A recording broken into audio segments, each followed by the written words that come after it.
Hello. Oh, hello. Welcome, everyone. It's super loud. Um, Thank you. We're starting a bit later to accommodate for all the folks that were in the registration, but I just realized that we have an empty, full room now. So I assume that we can start. I just want to introduce myself. My name is Tania. I live and work in Manchester, UK. So I did a long trip yesterday. And I work at Microsoft as a developer advocate. But for many years before that, I've been working as a research software engineer, as a data engineer, as a machine learning engineer, pretty much everything across um, working with data pipelines, and reproducibility. I have a lot of means to be contacted if I need to be contacted as a follow-up for the tutorial. I know a lot of you have already mailed me for different troubleshooting issues and stuff. I just want to start with a reminder that we have a code of conduct for all PyCon stuff. So everyone in this room has to adhere to the code of conduct. And if you feel that anyone is not adhering to it, please let us know or let the PyCon volunteers or PyCon organizers know.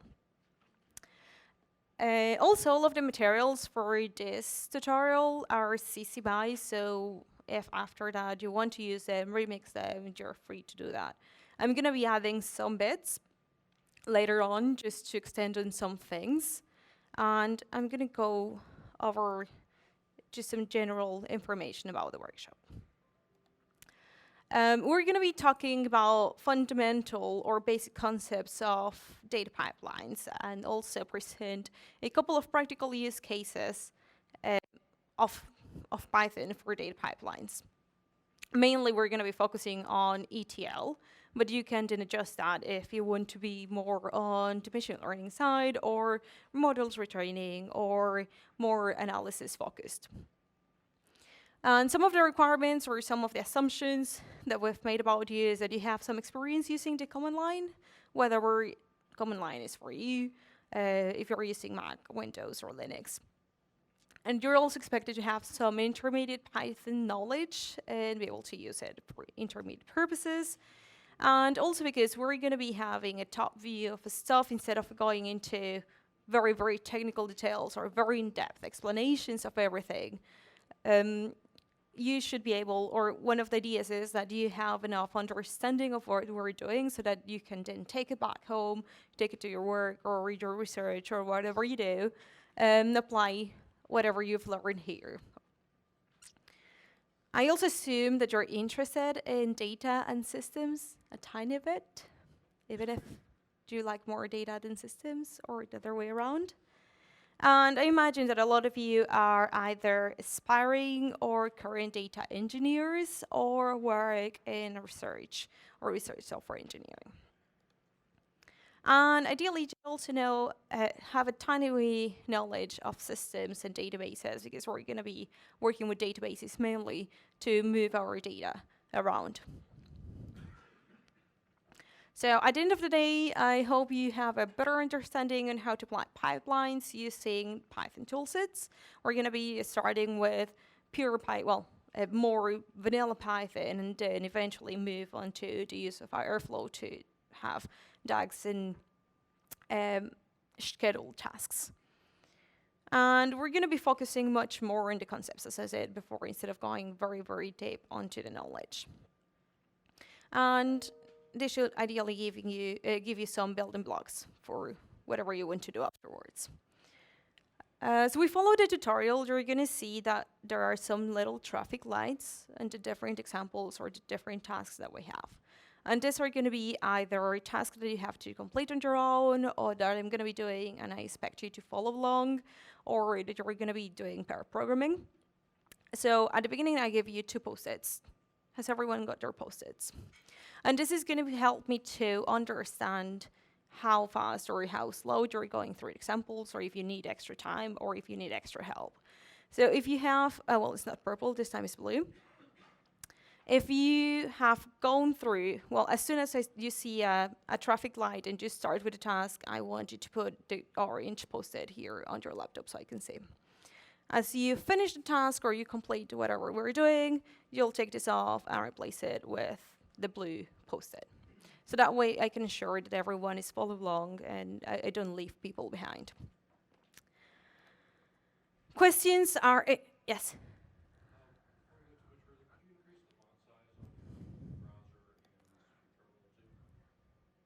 Is that better? And this one, is that better? It didn't work. Is that better? Is that too big? Bigger? I'm gonna have to put it on a separate thing probably, but we'll see. Is that right? Fabulous. If at any point there is something that is not very clear, or you need extra help or extra time, feel free to ask me. We have a scheduled break at 10:15. Well, it's going to be 10:15, and we're going to be finishing instead of 1:20, 1:30 because of the 10 minutes that we accommodated at the beginning.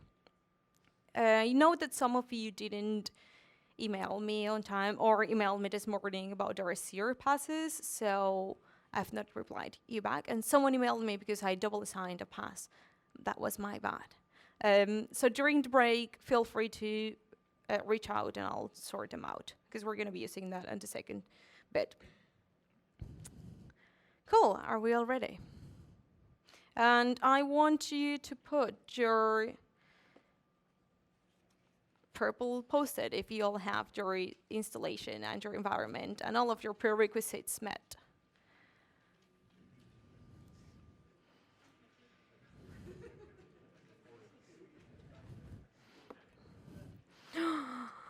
I can see some oranges. Okay, for most of it, I can see blue. I see a couple of oranges. If anyone is missing their Twitter, who's missing their Twitter approval? Ooh, quite a few. Did you fill in your application? Last night? Oh, okay. I'll have to figure a way to share this with you privately so that it's not there, and then everyone that goes to the PyCon videos will see my keys. Fantastic. So we're going to start with pipelines, and this is a very appropriate meme these days. And the central, and every time I talk about pipelines, I have to talk about automation, because when you build a data pipeline or a processing or an analysis pipeline, basically what you're doing is focusing on automation. And the great thing about automation is that it helps us to automate or speed up those tasks that are manual, that are quite boring, and it allows you to spend much more time in the things that you like most, or that are actually going to add much more impact to your projects or to your company or to your research, whatever you're doing. The one downside of having automation is that it also forces you to add certain monitoring and logging steps. So once you automate the task, then you have to ensure that you have processes and tools in place so that you can actually continuously monitor how the task is doing, or if your system is scaling or dying a bit every day in here. So whenever you want to automate a task, you have to understand what kind of tasks are easily automated. For example, tasks like regular release schedule reports, or something that you have to deliver every month or every week or every quarter, that is easy to automate. If you have something that you only do once, probably after a meeting, or it's a one-off task, then probably the effort of automating said task is going to be too high, as well as the cost. Also, for you to be able to automate anything or any task, you need to have very, very clear understanding of very clear outcomes of what success and failure looks like. If you know, for example, that you're going to be sending an email to your 100 customers, then success more than likely is going to be that your email contains appropriate information and is sent at the appropriate time. If you have unclear success or unclear failure rates or metrics, this is going to be very, very tricky, because you can't monitor the state of your task. It just becomes very, very complex. Also, if you have tasks that can be easily manipulated, or the input can be easily manipulated by machines, let's say that you have data in a database that you can port around, or that you can query through an API, is going to be much easier, than that data. For example, you have to do surveys on paper and then translate or transcribe everything. So whenever you want to automate anything, I suggest everyone to start following a checklist or answering this question. Because this is what is going to determine first how you're going to automate your task and what tools you're going to use for this purpose. You have to have a clear understanding on when your task starts and when your tasks end. Let's say I have to generate a report every month, and that goes out every first Monday of the month, or the first of the month. So I know when I should trigger this. Does this have a time limit, for example? Do we have to cover a certain span of time as well? And also, what are the inputs of the task? This is essential. You need to understand whatever your task is going to consume and where it's coming from. Again, what is success or failure? And how can we early identify these outcomes? How can you early identify that your task is failing? How can you easily identify that you need to do some remedial work, or that your databases, your systems are encountering problems? And then when you face these problems, you also have to think about what afterwards. What is going to happen when there is a failure? Who should be notified? What remedial actions or what fixings do we have to apply? And also, we need to understand what is the final output or the final outcome of a task, and who should be made aware, or who should receive all of these outputs or final products. And once I have completed my task, whether successfully or unsuccessfully, what is going to happen then? Is this report going to be sent to someone? Do people have to receive a Slack message? Or what is going to happen? Do we have to purge databases, or what is that? So that's the first thing. So when you're trying to automate or establish a pipeline to automate a certain task, you struggle a lot to answer these questions. More than likely is that you'll have to go again and redefine your task, or probably it's not easily automatable. And the same thing happens when you have a very, very large project, or that is very loosely defined. Mainly in data engineering, you'll have, for example, a task that collects your data, then it does some cleaning or run some analyses, and then send the results probably to your head of marketing, or the head of data science, or to your head of infrastructure if you're doing monitoring, for example, of your resources.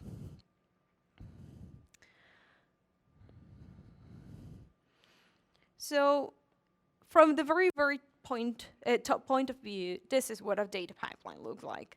There are many, many variants, but in generally, you'll have some sort of data engineering, that is the data acquisition, transportation of the data. Then prepare that so that it's actually consumed in an appropriate manner, and then whoever does the analysis or the machine learning or the analytics in your company will have to have access to this already cleaned and already formatted data.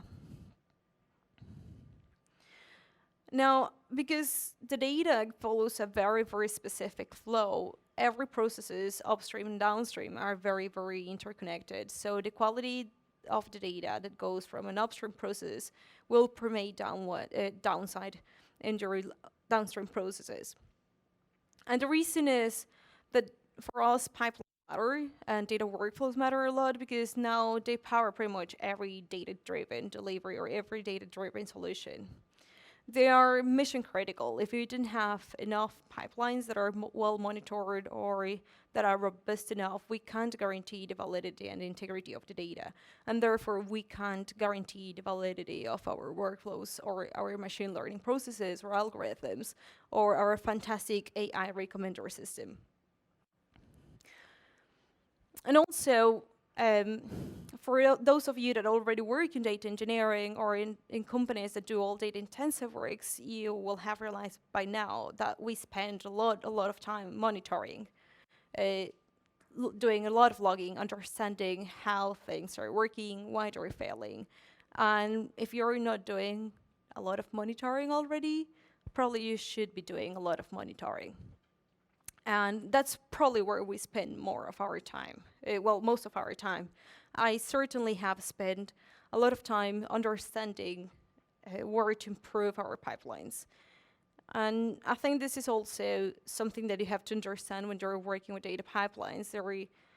Although you might have static ones, they're not static because then the data streams as well keep continuously changing. If you're using APIs, APIs will continuously change. As new packages or the packages apply patches, again, everything is continuously evolving. So you also have to schedule time to actually maintain your databases, migrate them, ensure that everything is working. And how do you know that a pipeline is good? Basically, a good pipeline is reproducible. And these, in very, very crude terms, mean that if you have the same code, the same data, the same environments, you should always get the same outcome. So that shouldn't change, because you're basically pinning down the three pillars or the three bases for your code, your data, and your environment. Also, a good pipeline should be easy to productize. It should be easy to take from an R&D or an exploratory environment into production. And this means that we'll need minimal modifications from one environment to the other. In many cases, this will mean that probably you're changing the database from a development database to a production one. Sometimes, if you're running on Kubernetes, you're probably going to just change from a small cluster to a higher cluster with a security lockdown or with higher security configurations.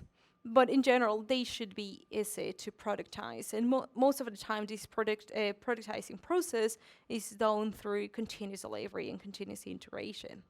So again, you have to liaise a lot with your DevOps or your infrastructure people to figure out how to, again, automate the automation of your pipelines. And another characteristic of good pipelines is that they are atomic. Basically, every single unit every task is very, very well designed. Every task is almost independent and can be run independently. So that makes it easier to understand what code can be easily reduced. It will make it easier to maintain them as well. And also when working with data pipelines, there are two things that you have always to remember. And your data is dirty. You always start with the assumption that your data is dirty. Unless you can put your hand in the fire and say, I know it is not.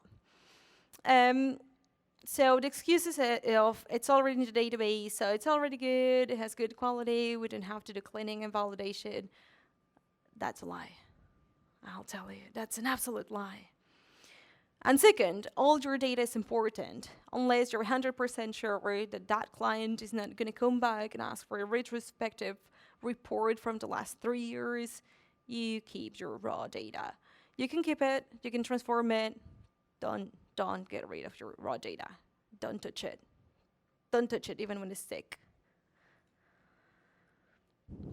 And the better you want to get at your data quality, at your data engineering processes, the downside again is that the complexity of the processes increase, because you have to increase your tool set, you have to increase the tasks, and as you encounter yourself doing more automation, more pipelines, and having to monitor how these workflows are going, then more than likely you're gonna end up needing a workflow manager.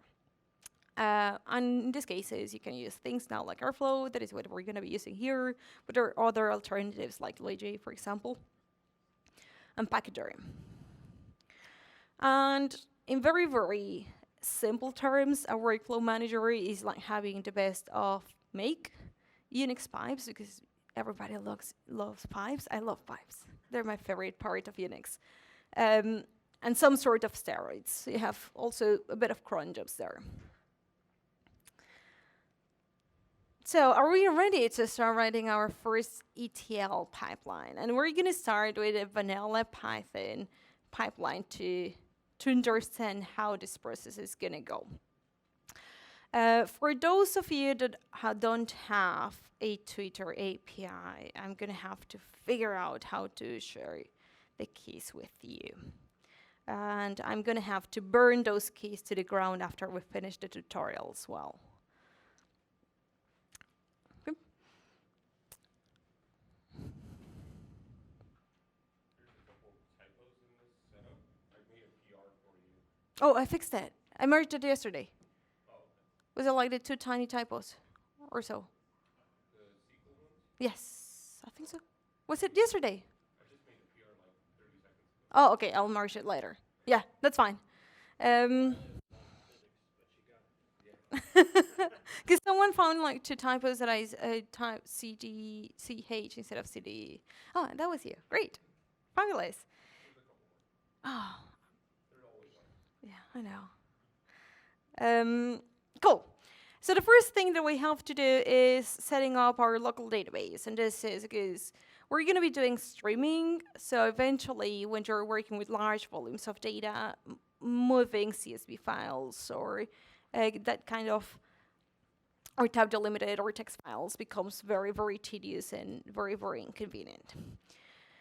So if you follow it along, we're going to start creating from your command line our setup. And this is going to be our database that we're going to use throughout the whole tutorial. So with that code, it's going to request you to enter your password. If you have a password, and if you don't have it, it's fine. You know that you're in SQL because you get this very beautiful message saying that you're in SQL. And you can see your databases using the directive show databases. In my case, I already have an Airflow database, but this is a very fresh install, so it only comes with the defaults or MySQL. And you can also see your users. Whoa.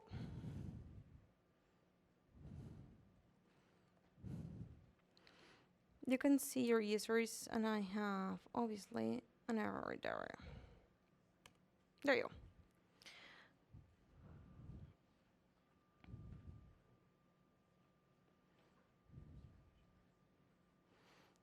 And that is going to show whoever your users have there. Normally, you only have a root and the MySQL info schema, the session, and the system.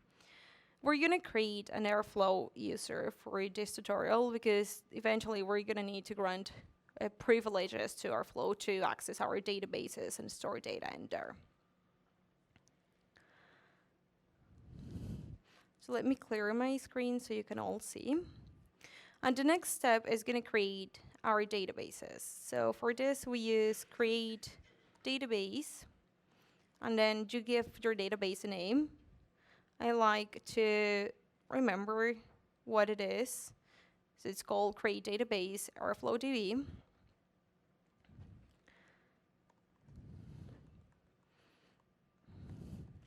Now, for those of you that are not familiar with SQL, you don't have to use capital letters all the time, but it makes it much more understandable. And then set, we're going to use UTF for our encoding. And then we're going to collate our UTF as well.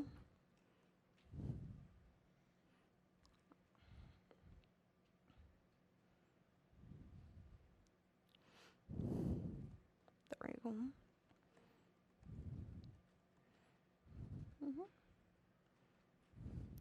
And it will tell you straight away if your syntax was correct. It's going to tell you, I created one database. So you can, again, use your show databases command.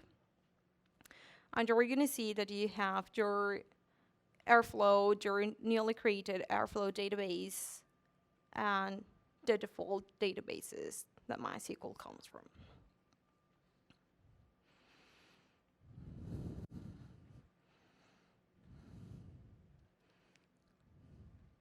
Now, because we don't want to use our root passwords and our root privileges for everything, especially when we're doing things in R&D that are then going to be taken into production, we're going to create our specific user that is only going to have access to both the Airflow and the Airflow DB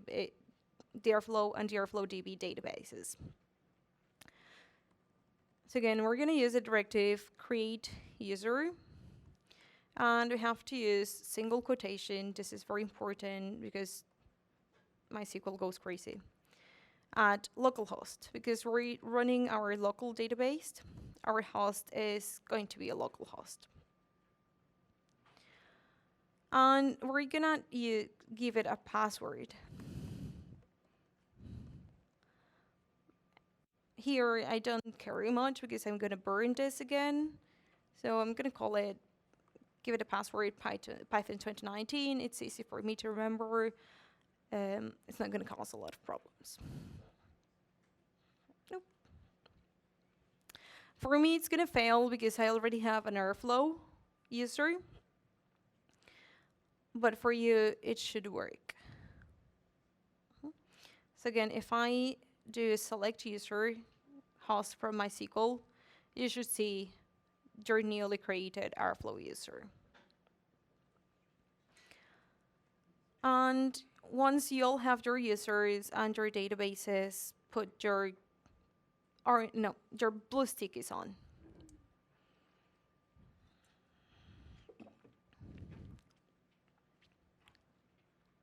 Cool.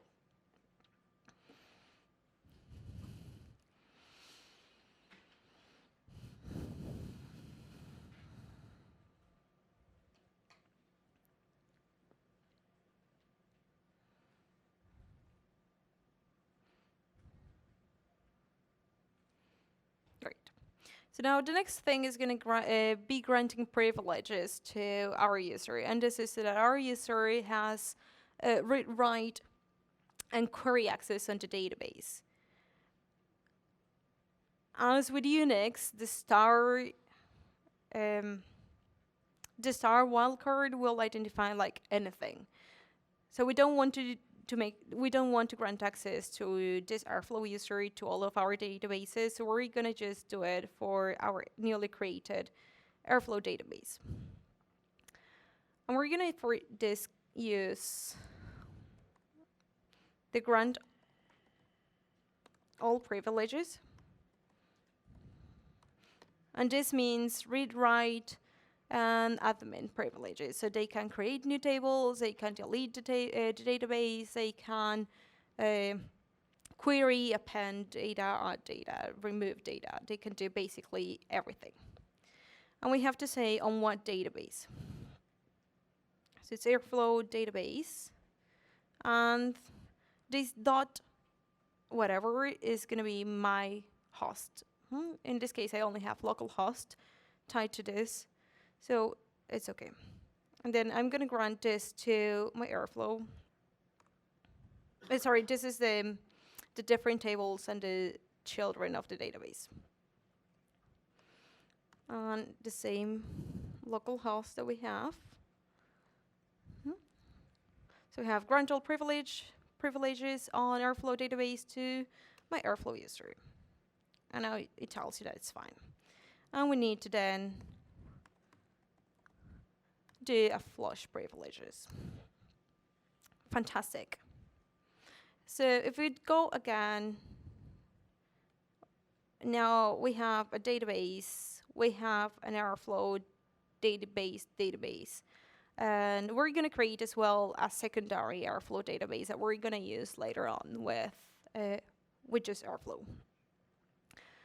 So if you use your up arrows, you can go back to where we created this Airflow database.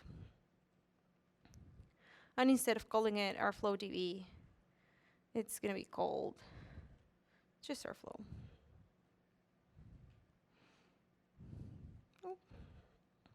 So for me,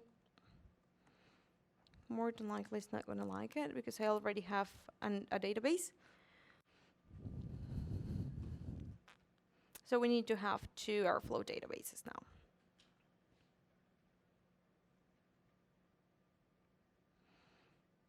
And again, repeat, they grant all privileges, but instead of being Airflow DB, is going to be the vanilla Airflow database.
The biggest font. Perfect.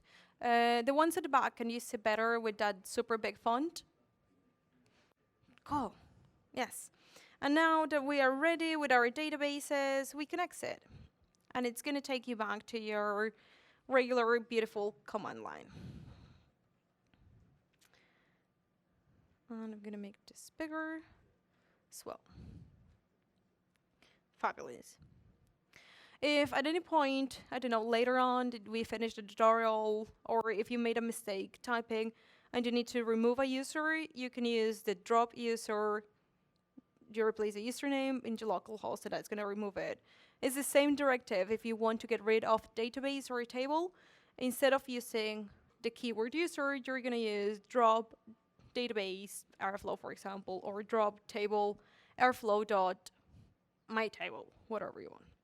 And in this case, SQL is it's a very intuitive language, and basically the directive tells you exactly what it's doing.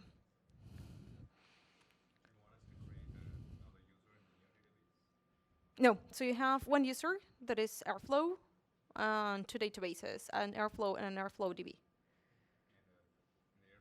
Has access to both. No, so the users, the users that you create are global users. So they're not inside the database, they're global users.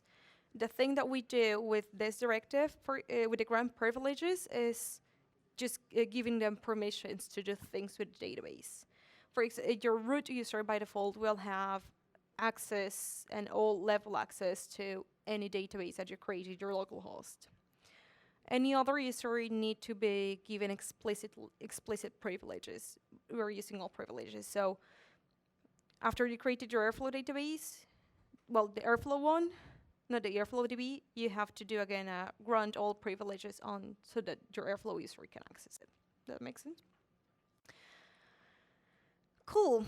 So now we have our database, we have our environment, and the next bit is for those of you that have never connected to a database from Python, is to learn how we're actually going to do this. So I'm going to go to my documents and create a directory called documents demo PyCon. You can call it whatever you want. Oh.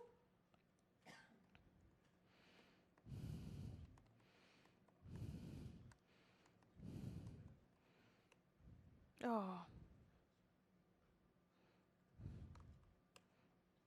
Why?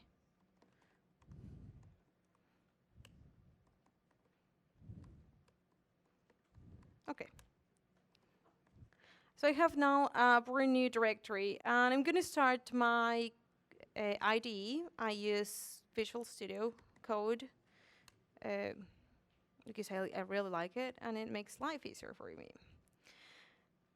And just let me change the color of my bars so I can actually identify which one it is. if you're using, and this is not a commercial, but if you use VS Code and you end up like myself with 30 windows at all time, use Peacock, and it's amazing because it just changes the color. So I'm gonna say surprise me with a random color. So now it's green. And you can see that I have my other VS Codes here. Fantastic.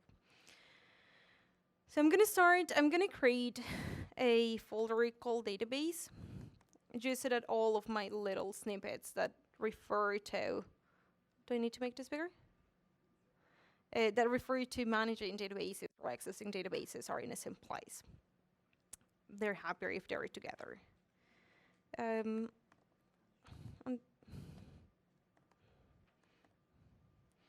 I'm gonna create a Python MySQL, and I have to select my interpreter. So now I am using my Airflow environment. That is the same environment that we are all using. We should all have the same libraries, hopefully. And we're gonna start by importing. In the libraries that you had to install, we have a library called MySQL connector and MySQL client. And this is a library that allows you to hook up whatever you're doing in Python to the SQL databases that we created before. And it's very nifty because that way you didn't have to do bash scripts that will do your SQL things and then call them through sub-processes, but everything is Python native. So it makes it much more efficient, easier to debug, sometimes. So we're gonna check that we actually can access our database. For this, we're gonna import the MySQL connector as MySQL, because I don't like typing. Then I'm gonna create an object called dbconnect, and this is actually going to be my connector object, or my connection object to the database. It's gonna be MySQL, and you'll see that as you start typing, you have a lot of methods. So we're gonna use the connect method, because we want to actually establish a connection between our Python interpreter and the database. And this is gonna take three arguments by default: your host, your user, and the password. And then the database, sometimes it depends whether you have a default one. So I'm gonna copy this across because I'm a bit lazy.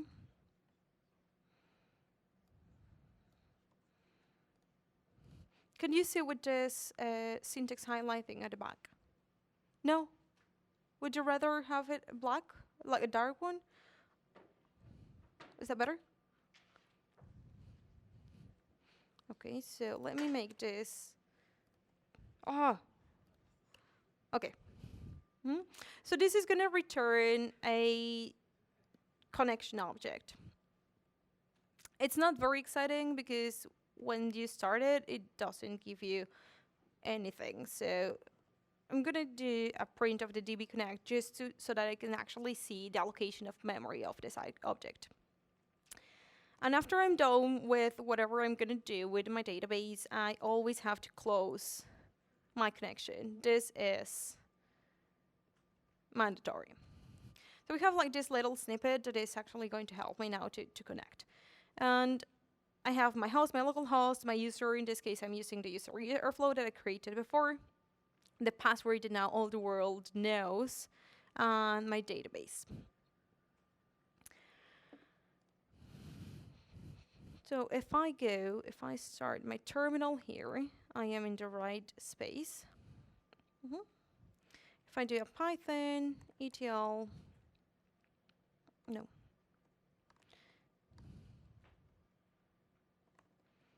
Sorry, my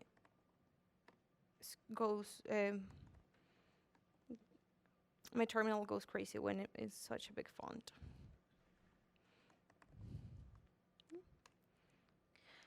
So it's not very exciting, but at least we know that we are able to connect to my database. So if I call Python database / Python MySQL.py, I'm executing this little snippet and it tells me, hey, here is your connection, here is your connector, and it gives you the allocation in memory for this object in true Python experience. Now we have a database, we know how to connect, and we know that we always, always, always have to close our connection. And this is because if you forget to close your connection later on when we're doing streaming and we are not only opening connection but saving data and then querying data, our threads will just get clogged and we won't be able to access anything. And then comes the nice things of streaming Twitter into the database. In the meantime, while I give everyone a set of keys that they can use, can the ones that don't have your own personal keys pair up with someone that does? Can you make sure that you're sitting next to someone so at least you can split up, and then I'll just find a way to give you a set of keys. We're going to be using a library called Tweepy. Going to be using a library called Tweepy, and it's in my opinion, is probably the best Python library, the best Python wrapper around the Twitter API. It's very intuitive. There are other around, but this one is very, very intuitive. It gets you up and running in very little time.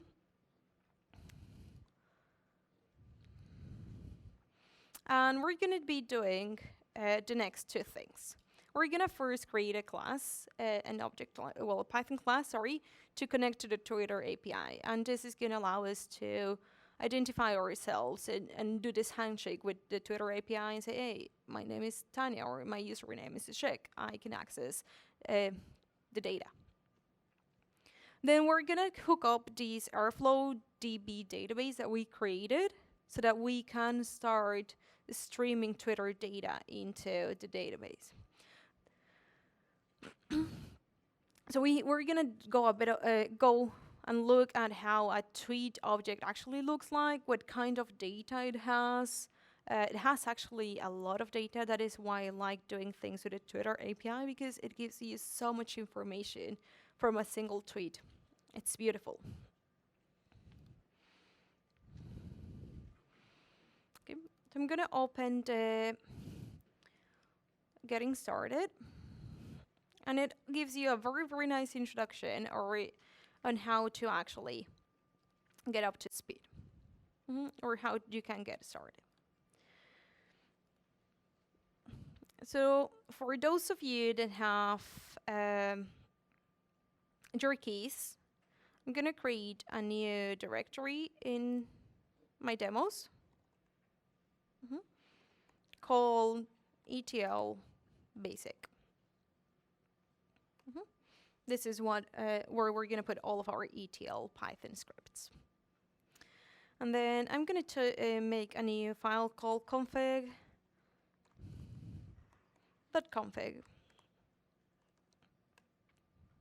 It's going to be empty, but now I can edit it in my IDE or my editor. We're going to have to create a copy and paste your Twitter keys. In the setup, you were given information on how to set up your account, and then later on how to create an app. If you gave your app read access, you should have been issued with a consumer key, consumer secret, access token, and access token secret. Now, you have to be very, very, very, very, very careful, because if you commit this to Git or GitLab or Bitbucket or anywhere, it's going to be out there. So the only thing that you can do after committing your keys is to burn those keys to death, kill your apps, delete them from your repository, and then create a new set of keys. That's the only thing you can do. There is no way to safeguard them after that. So you have to be very, very careful. So I'm going to just give you 5 minutes to you folks to create your config file to get your keys. You're going to have to replace them here with whatever Twitter gives you. And I'm going to sort out the ones that don't have. Okay. So put your red sticky, your orange sticky while you're doing this, while you're getting your keys from your Twitter API, creating your config file. And I'm going to unplug this so that people don't see my keys.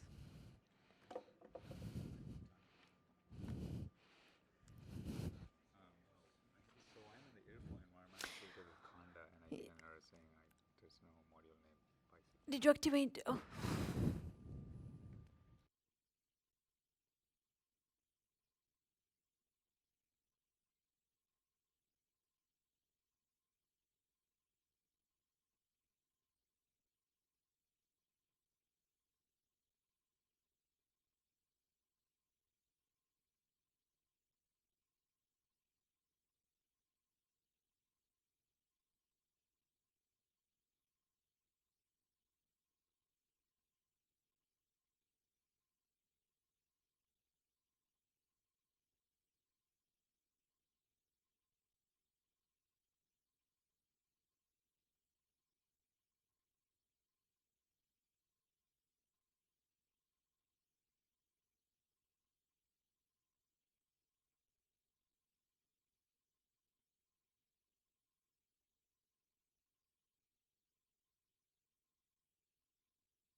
Hello. Yeah.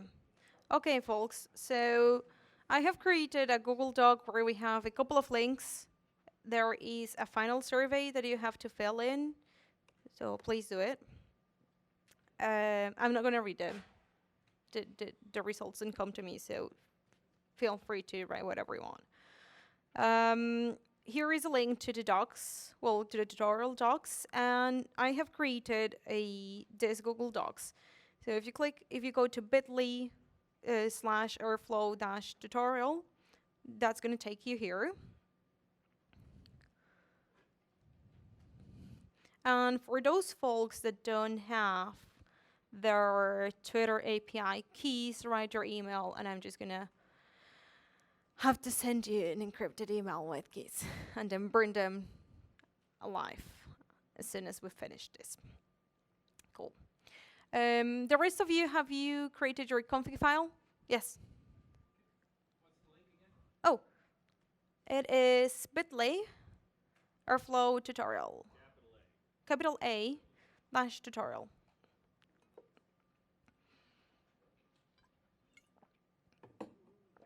Everything looks huge on my screen, but it looks tiny there.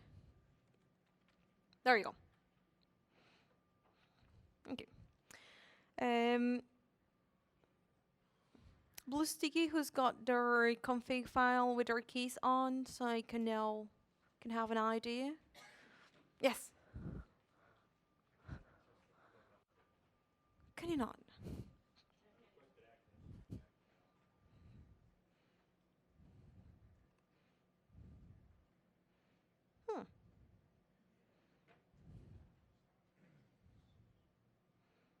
Okay. Oh. Can edit.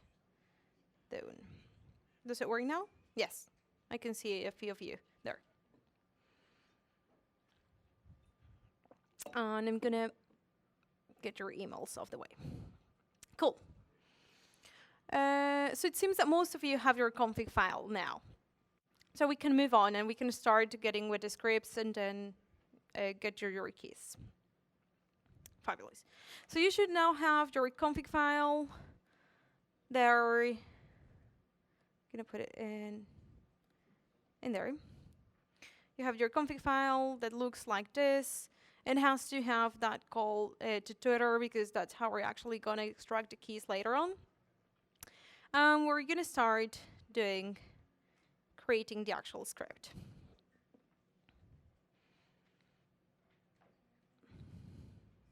There you go. So now I'm gonna create inside the ETL basic something that is called connect Twitter. You can tell I didn't have a lot of imagination for naming. So I'm gonna use from config parser.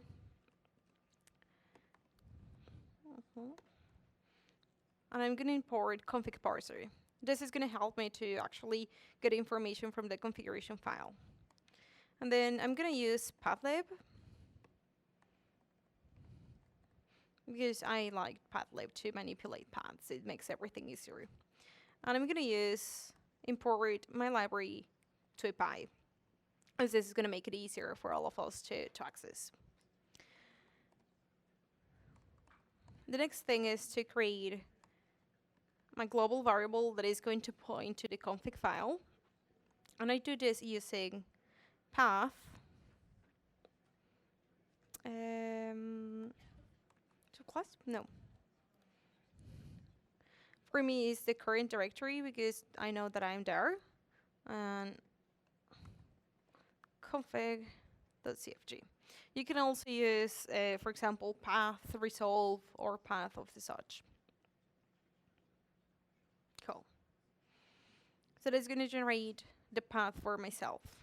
It's very nifty because you only have to append whatever subpaths you have. Then we're going to create a config object that is a config parser, and the config then is going to read the actual config file.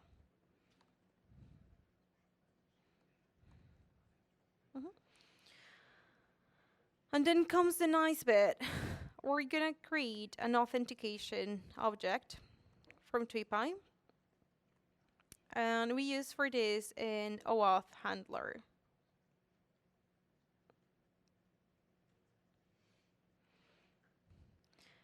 And we have to pass our consumer key and our consumer secrets. This is the way we actually authenticate in Tweep. And then the second bit of authentication is your access tokens. So after if it has done that, it will return an authentication object. But you still have to create another object that is going to be the actual API wrapper. So for this, we're going to use the API, and it inherits from our authorization handler.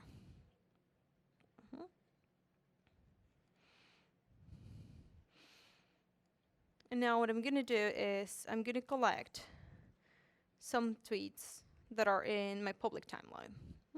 So we're going to see what my friends are tweeting about. And for this, I'm going to use this directive called home timeline. It has a lot of things already built. That's why Tweep is so easy to use.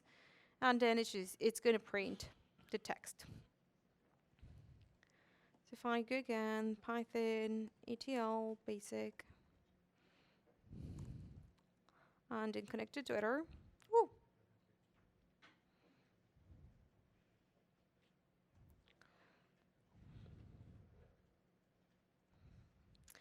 I miss my parentheses.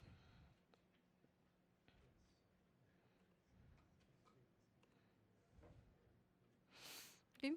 So now what it's going to do is it's going to connect to Twitter if it wants to do that.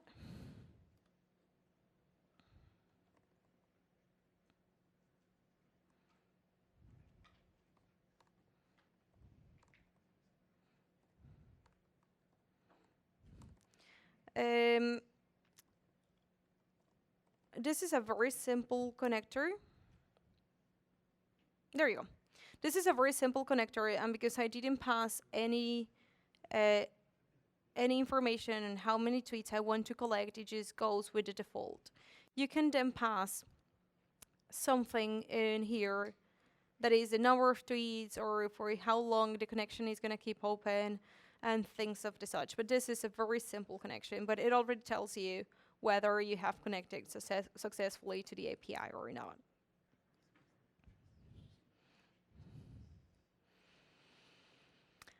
And now the next thing is going to create is, now that we are able to connect to the Twitter API, we need to create a table that is going to actually hold the different tweets or the different data that we're going to be gathering. And this is going to be living, or this is going to live into our SQL base, or SQL data table. So I'm going to look into the Twitter developer.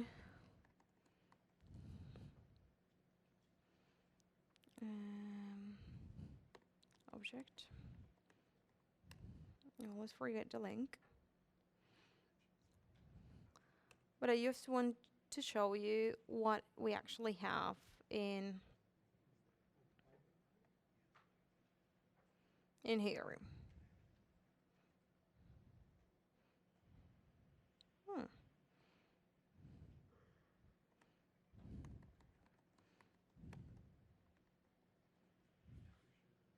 There you go. Okay. So by default, it's going to give you, inside the Twitter object, it's going to give you information of the user and the tweet itself. And it comes in the format, well, you can parse it straight away into JSON object. So if you're familiar with JSON parsing, you'll know that you can access the different elements inside it as you access a dictionary element. And the internet is failing me here. Never mind. So we're going to create a table. We're going to create a simple stream listener, and this is going to save the username of the person that is tweeting, the tweet content, that is the actual text inside the tweet, the time of creation, when that tweet was created, the retweet count if there have any, and also each of the tweets that you create have a unique tweet ID. And this is very, very helpful sometimes to do some sort of things. In SQL, this is going to correspond to 5 columns and an additional column for the primary key. And these primary keys, if you're familiar with pandas, is very similar to the index, so it will allow you to uniquely identify each of the entries. So you can think about of it as a pandas, how's it called, as a pandas index stuff. So I'm going to create a stream Twitter.py script. And again, I'm going to do from my MySQL import connector as MySQL. I'm just going to walk you through here and then copy and paste so that I don't have to type anything. As we did before, we're going to create our global environment, our global variable for our database. That is a dictionary. We have already seen this. Then we're going to create a database related function. This first database function is going to first connect me to a database. That's what we did before in the script. We're going to wrap it in a function so we can actually reuse it a lot of times. And we're going to wrap it around a try except just to make sure that we catch any errors. Because sometimes we can have errors with different stuff. For example, if we didn't close our connections, or if we burn our user or the password and things of the such, you might want to have a try catch and print the error for debugging. And this is the nice thing that we're going to do, is create a function to create the table. So inside the Airflow DB that we have, we're going to create a new table. And for this purpose, we first need to connect to the database. We do a db connect object. And then we're going to create a cursor. And this cursor is the actual instance that allows us to do all of the extractions and queries and insertions of data. Sometimes, especially in Mac, MySQL gets a bit dodgy and it forgets that you're using the database that you logged into. So it's always safe to have a cursor execute use Airflow DB. It's just for precaution, just to know that you're always inside a database. And in this case, because I don't care much about persistence, I'm giving also this directive. After you've connected to the database, after you've recognized it, I want to check if this table that I'm requesting already exists. And if it does, just delete it, just drop it. You can change that directive for if table exists, then you do nothing. If table doesn't exist, then you actually create it. And then we're going to create the columns where our data is actually going to fall into. And because the SQL queries are very, very, very long strings, I just wrap everything in parentheses, and I use F strings because I love F strings. And then this also allows reusability, because you don't hard code stuff, but you can actually pass a parameter or the name of your table or your database's parameter. It gives you much more flexibility when constructing stuff. So I'm going to create a table. However that table is going to be called, I'm going to call it tweets. And the first identifiable the first row that is my primary key is going to be called ID. And it's going to be an int 11. You have to specify what type of data it is. And I don't want it to be empty, so I say no null, and it's going to auto increment. So it's going to start from 1 downwards. Then I'm going to add the user, and this is going to be the username on Twitter, and it's a varchar because it's going to be a variable character, or varchar. I'm also using timestamp for created, because I'm going to parse them later on with the datetime library so that they're in usable format. The content of the tweet, the retweet count, and ID string, and then I bind my ID to my primary key to be my identifier. And then I take a cursor, execute this query, I close my connection, and close my cursor. And just because I like seeing stuff, I just give a print stuff. Okay, so you can go for a break. Let's break up here, and then we'll come back to put this together. We're doing okay for time. And during the break, I'll sort to you folks that don't have your Twitter API keys.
Ah, okay. The Twitter team are keeping an eye on your applications because I pester them a lot. So check your inbox because some of the folks are receiving approvals now. If you've not received an approval, go to the Google Doc, write your email, and I'll send you the keys in an encrypted email.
have the ones that send me emails. I reply to your emails. The one that wrote your email on the Google Pad, Google Note, I send you Twitter API keys. Just ready to copy and paste into your config file. Cool. And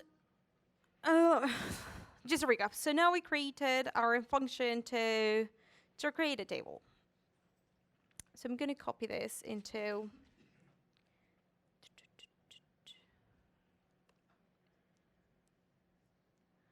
I already have all of this to make it easier.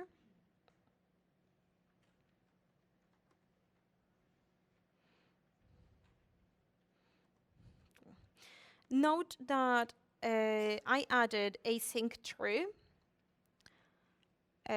Python, well, Tweep should be updated. Well, it says that it supports Python 3.7. So if you have 3.7, it's going to complain. And you can just remove the async. So that means that it's just going to be single threaded, and it's fine. Cool. And then the next thing is, we have created now our database functions. The first one that is going to allow us to connect, and then the second one that is actually going to create a table where I'm going to put all my tweets in. Now the next thing and the most important thing is to collect the tweets. And Twitter has a rate limit. You can read more about that. So that means that it's basically to prevent bots and folks from downloading too much data too fast. And also to prevent you from connecting to 30 different apps or different places. So I hope my app doesn't get blocked. Now, the nice thing about Tweep is that you don't have to worry about it because Tweep handles this rate connection limits very nicely, very swiftly. So that function that we created originally, that is a connect Twitter, that little snippet that we used before to connect to Twitter, we're going to transform it into a function again so that we can reuse it. And we're going to be using, we're going to import a JSON library to parse the tweets, to parse the JSON data. And we're also going to transform that. So I decided to call my function connect Twitter. So it's the same usual. I have my config file, parse the config file, create my authentication. The only difference, and you have to notice, is that in the Tweep API, I not only pass the argument auth, but I also pass wait and rate limit equals true and wait and rate limit notify equals true.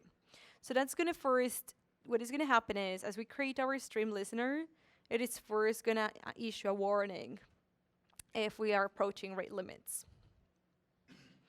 And then when that happens, it's going to wait. It's going to wait and await to our requests. And because I like, again, having intermediate stuff that tells me that I'm doing stuff, I'm not adding logger because we don't have to do that. I'm just adding a simple printf, connected as. And once I am connected, the Twitter object should be able to extract me because I'm authenticated as a check, so people are going to be authenticated as a check, the ones that have my keys. But you only have read access, so you can't tweet on my behalf. So I'm going to extract Twitter, me, and my screen name, and that is my Twitter username. Then it returns the Twitter object. We're going to be using this a lot in the next stuff. And the beautiful thing that is going to connect the data, that is actually going to collect the data, is the stream listener. And Tweep has a stream listener class, and we're going to inherit from that one. Basically, it's going to keep our connection to the home line open for as long as it has to. And I added a function that is called onError.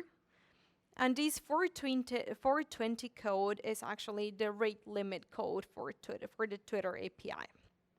So if I hit that, it's going to complain and it's going to tell me, hey, what are you doing? Then you also have two options to process your data. you can choose using the on status, and that is only on status stuff. So that means that it's only tweets that people are putting on. Or you can use on data, and that gives you much more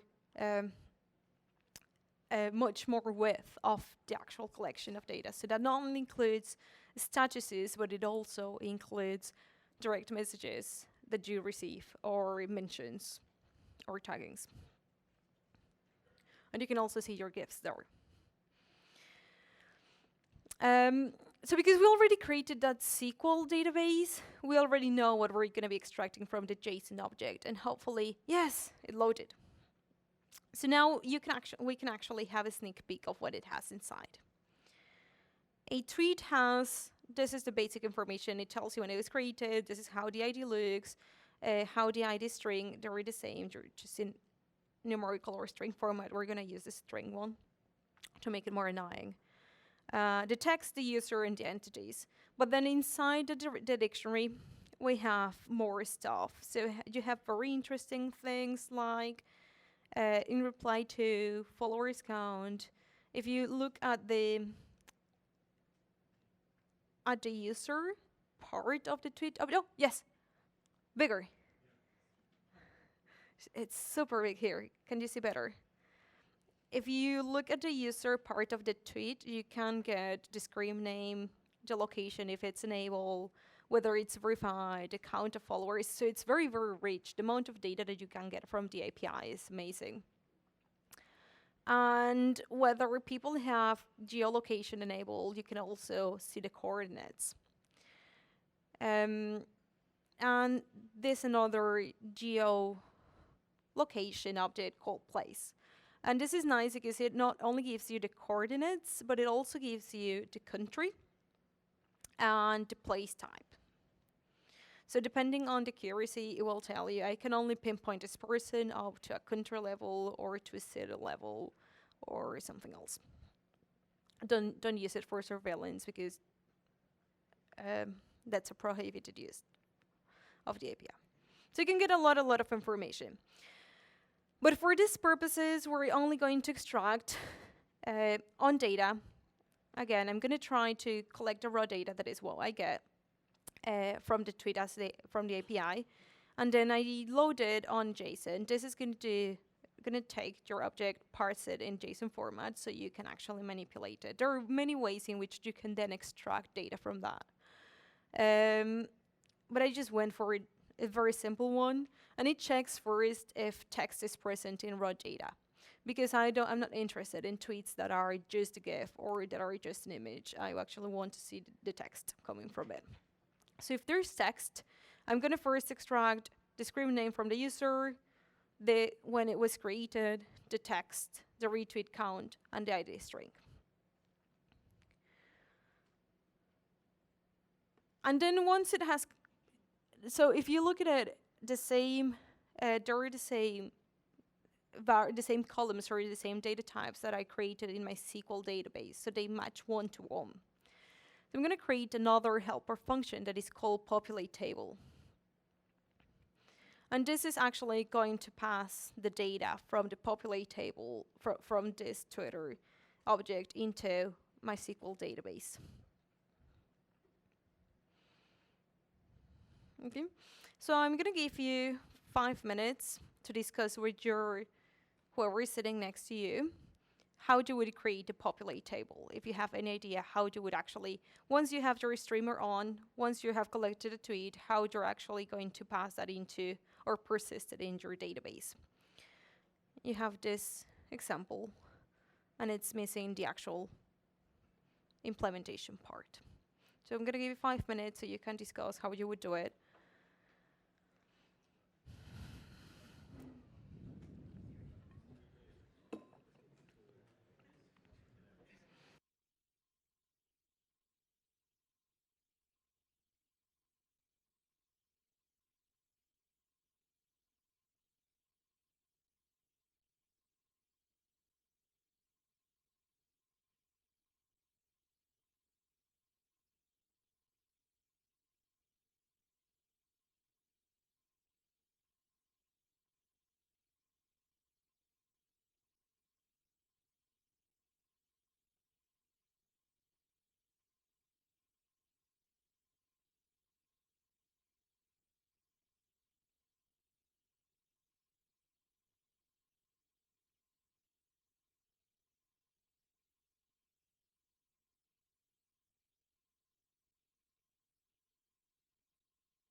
So I think some of you, ooh, this one stream Twitter.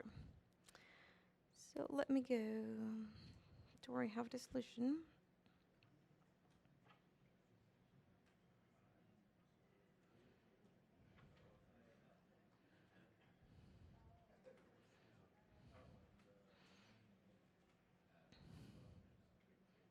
Okay. So we have these bits, and then we have the create table. Then the next part is to populate the table. So we created our connection, our cursor, and the next thing is to create a SQL query. In this case, it's going to be an insert into tweets. And we're going to pass, again, the arguments as in the same order that we declared them first. So we're going to be using user created at tweet retweet count either ID. You have to make sure that they match. That they match the columns that you created. And then we pass the values with a percentage %s. Again, we have how many columns we said? 5. So we have 5 columns, we're passing 5 values. And then we pass the cursor execute to execute the query, and we pass the values. And then we do the commit. If the commit is successful, meaning that everything went right, it's going to be committed and it's going to be persisted. If it's not, we're going to have our database is going to roll back and print an error. Now, I'm going to, because it's too much to type for you, if you go to GitHub or Flow tutorial, you're going to see that there is a solutions directory. And that has all of the solutions for the tutorial plus more examples. So if we go to ETL basic,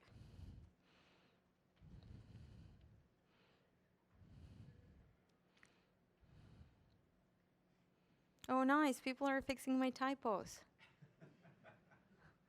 I love them. I pass them through stuff still, but cool. So if you go into Stream Twitter, you can see the actual code. Now let me run it myself so I can actually show you what it is. So if I do Python, ETL basic, and then Stream Twitter. Oh, didn't like it.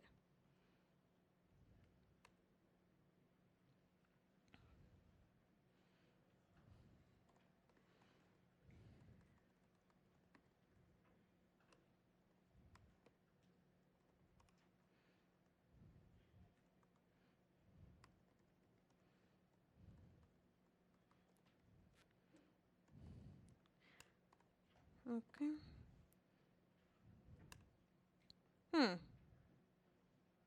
Somehow it doesn't. Ah, okay. This is the async thing that I was telling you about. I forgot to remove it from my code. So if we are running in Python 3.7, it's going to complain because it doesn't like it. Remember that in 3.7 async became a keyword. So I'm going to remove that async. So now I have my function that connects to my database, my function that creates my table in my database, then my function that opens my stream listener to Twitter, and my function that drops my data into my database. The way you would normally do it in a Python script would then be create a function, well, put it inside your main function. So if you have if name equals main, first you're going to create your table, and I decided to call it tweets because it's easy. We authenticate Twitter before we actually start our stream listener. We create our stream listener, and then we stream to Tweep. So we pass our authentication. We have to pass the stream listener, and I'm gonna give it a timeout of 30 seconds, just in case if it's trying to connect or do a lot of retries. Then after 30 seconds, it just stops doing it, so it doesn't take my bandwidth. Once you have your stream, you can either stream everything or you can filter specific words. For example, I am only interested in filtering things that are contain the word Python, PyCon, Jupyter, and PyCon 2019, because we're in PyCon. So what is going to happen when I run this script? It's first going to tell me that it was connected to my database. Then it's going to create a table. And then it's going to connect to me as whoever I am. If it successfully finds a Twitter that has those search terms, are either PyCon, Jupyter, because I love Jupyter, Python 2019, it's going to grab it, call that populate table, and insert a new row. And you can see that it's actually telling you tweet collected at and that it actually has been committed. So that's a new entry into your database. Then it will also give you some warnings like or errors like incorrect string value. And that comes a lot when you have special characters or like other languages, when it can just parse stuff, weird data formats, and basically all the niceties and weirdness that you get when you're processing text data. Because this stream listener is going to be open. Once you run it, you only stop it with Control-C. This is the only way we have to. Cool. So now we have a full extraction part. Now the next thing that we're going to do is, once you have your extraction part, you care about what you're going to do with the data later. You're not just storing the data in a database for the sake of it, but you're actually transferring it to downstream processes. And there are different mechanisms to do that. You can either use files like CSV files or text files. You can use databases like the one we have, or you can create queues. For example, you can use things like Celery to create your queues and have your workers and your consumers. So then the next step would be to create the transformation part, and this is going to consolidate your ETL part. So we have our stream Twitter one, and we're going to modify it so that it also contains language, follower, count, and country. Again, the solution is in stream Twitter alt. And you're going to see that it's the same structure. What changes is the database construction. So I just expanded it so that it holds more columns. So it's now going to hold the columns that we extracted before, but it's also going to extract the the country, the followers, and the language, because we're going to be doing some plots on language.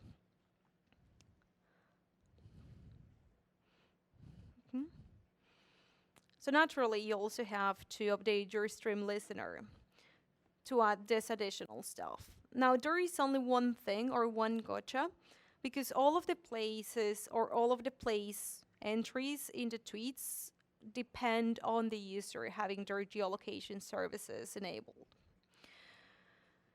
And funny enough, if it doesn't find it, all of the parsing is going to fail, and then all of your downstream processes are going to fail. So we have to add again an if else or a gotcha or a try or catch.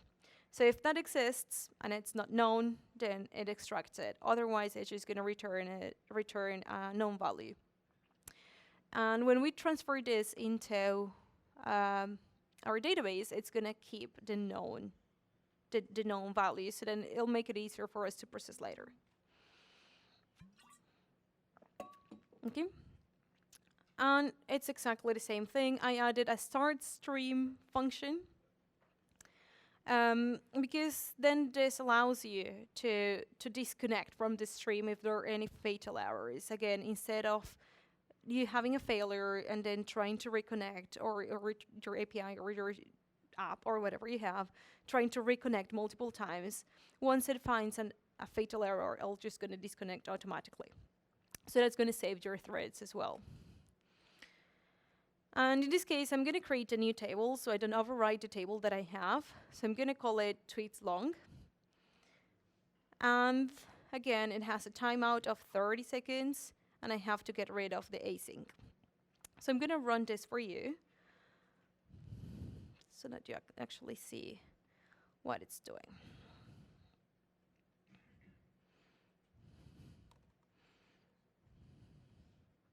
Okay. It's going to be a very small database, but that's enough. So it's the same process, again, creates the table, connects to the table, opens the streaming, and then starts populating the database.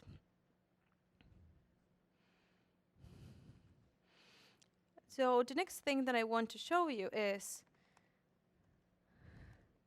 I'm going to open a Jupyter Lab so you can actually see what the next transformation process is going to be. And I have already this little notebook that has an analyze Twitter part. It's a very, very simple script because we don't have time to start doing like NLP things or tokenization. But Twitter data is very, very good to do tokenization, well, all of text analysis. So I'm importing the usual libraries, and in the meantime, I'm leaving my database there to populate. So in the meantime, I'm going to use the traditional libraries that you would use to do transformations and cleaning and filtering. So again, I have OS, I have path, I have reg for regex. I have my SQL connector again because I want to connect, have NumPy and pandas. Again, we have the database, we already know this, but I'm going to create two functions. The first one is, imagine that after you have created or cleaned and filtered all your data, you want to persist them somewhere. It can be in your Azure blob storage, or if you use other services, it could be S3, or it could be your local database or local place. Doesn't matter. So it's going to take my database, whatever that database is, find a table that I want to persist, create a connection, and again, create a query. Because I want to extract all of the tweets, I just select everything from whichever table. And then it verifies whether I have a directory called data. And if not, it'll create it first and then save that into CSV file. So I'm going to run this. And then I have a data processing part. So once I have my SQL, pandas also is very nice because it can read SQL and interpret it properly immediately. It has these nice wrappers. So this one, what it's going to do is, again, the same. Connect to my database, create a cursor, select everything that I have in my table, store it in a data frame. So we have read SQL query. I create a query that is all the thing here from the database and collect the index. Okay. So it connected nicely to my airflow.tweets. And now I'm going to do a simple cleaning. So if I look at the database, how it looks, it's going to be very small. But you can see that I have, because I passed that the index is the ID, that primary key that I created, it's properly indexed now. So I have the users, I have my timestamps, the data, the retweet count. So let's imagine that you don't care about the retweets, so you can get rid of it. So you can say, well, clean that and extract all of the rows that do not contain a retweet. I only care about tweets that are original tweets.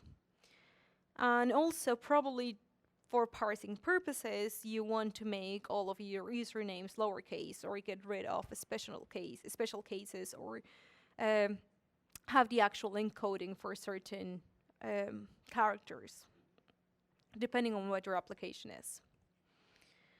So I call this on my data frame, and that does some cleaning. But this data is not very exciting. It's quite small, so I'm going to call it on the tweets log, the extended database. And here we have more data. We have on top the country, these tweets don't have country, but we have number of followers, we have language. And then we can start doing plots, for example. Probably I want to plot, ooh.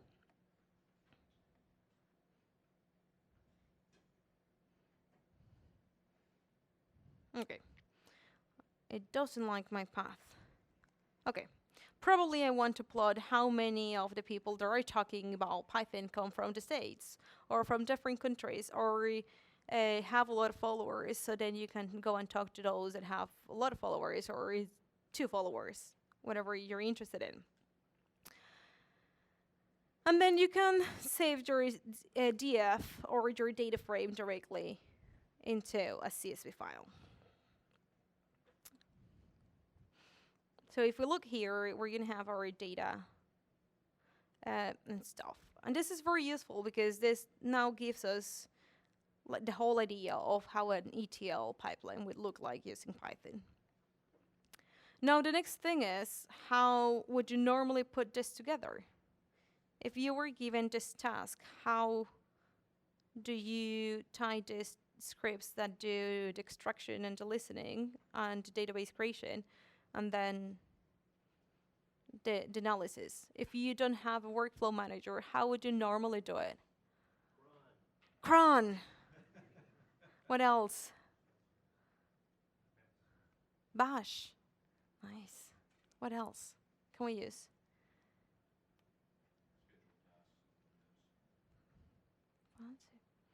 I'm late.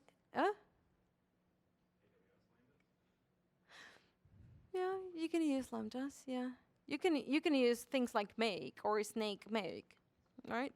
So, but the thing is, more than likely, what is going to happen, and I'm going to just show the simplest of the examples, which is going to the basics that I know, and it's creating an ETL dot bash. And it's as easy as calling the script that does the stream and let us know when the extraction is started, when the extraction was completed, and then started cleaning. There is one caveat, because if you remember, the stream listener is open until you interrupt it. It's just going to stream forever. So you're never going to get to journalize Twitter. But there is, you can time it. You can have an additional stuff. Let me find it. If you remember, we're filtering the data as they come on the on data stuff. So what we can do here is set a time. So get the time when that starts and say time, use the library time.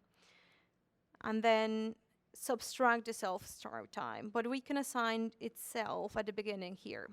We can create an initialization function inside my stream listener. So I can do a def dunder init dunder, and I can give it whatever time limit. In this case, I gave it 60 seconds, but you can give it an hour, 2 hours, 2 days, whatever. And then you define your start time, which is as soon as it enters that part or that queue. And then assign a time limit.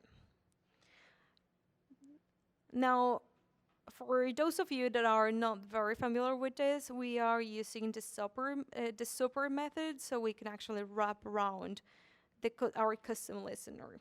And it initializes using not only the default stream listener initialization or variables or methods, but also these ones that we are extending on.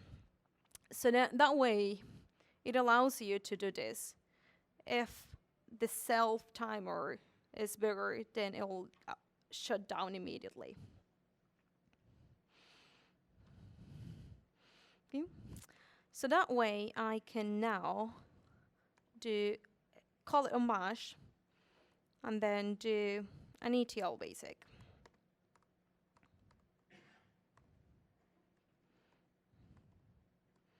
What is it? So again, it's going to start. I only gave it 60 seconds. So as soon as those 60 seconds finish, my stream listener is going to be killed. It's going to do the analysis and cleansing. And that is okay if you have one pipeline that you need to look after. But what happens when you have 100 pipelines or 20 pipelines uh, or I don't know 20 APIs? Then that's when we have to start using things like Airflow.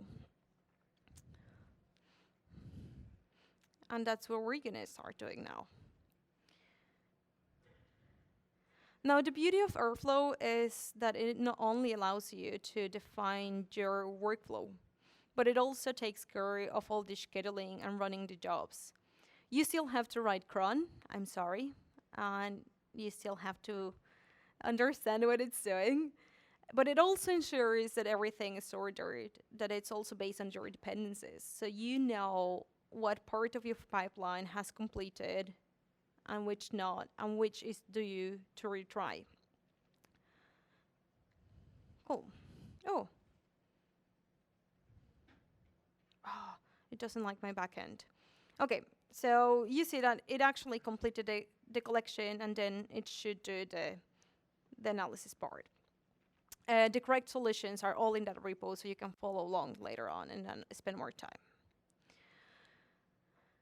Also a nice thing from Airflow is that if your DAG fails, like in this case, it's very easy to retry them or re-trigger them so that you can actually do whatever is missing. Now, when we talk about Airflow, we have to have a shared understanding of what things are in Airflow. The first one is a task, and this is a unified unit of it's a unit of work. In this case, for example, the task is going to be, I don't know, stream tweets. Then the other task is going to be clean data. Then the other one is going to be save to CSVs. And a task instance is when one of these tasks is actually running, but it's not only when it has run, but it has attached metadata on the status of that. And it tells you whether it's success, a failure, a skipped, auto retry, or if it's queued. And the way we organize things in Airflow is through directed acyclic graphs, which look something like this.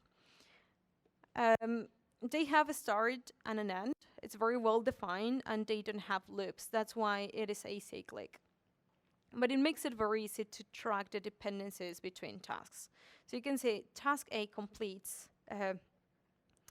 Each node of this is going to correspond to a tag, and then that corresponds to a part of your data processing.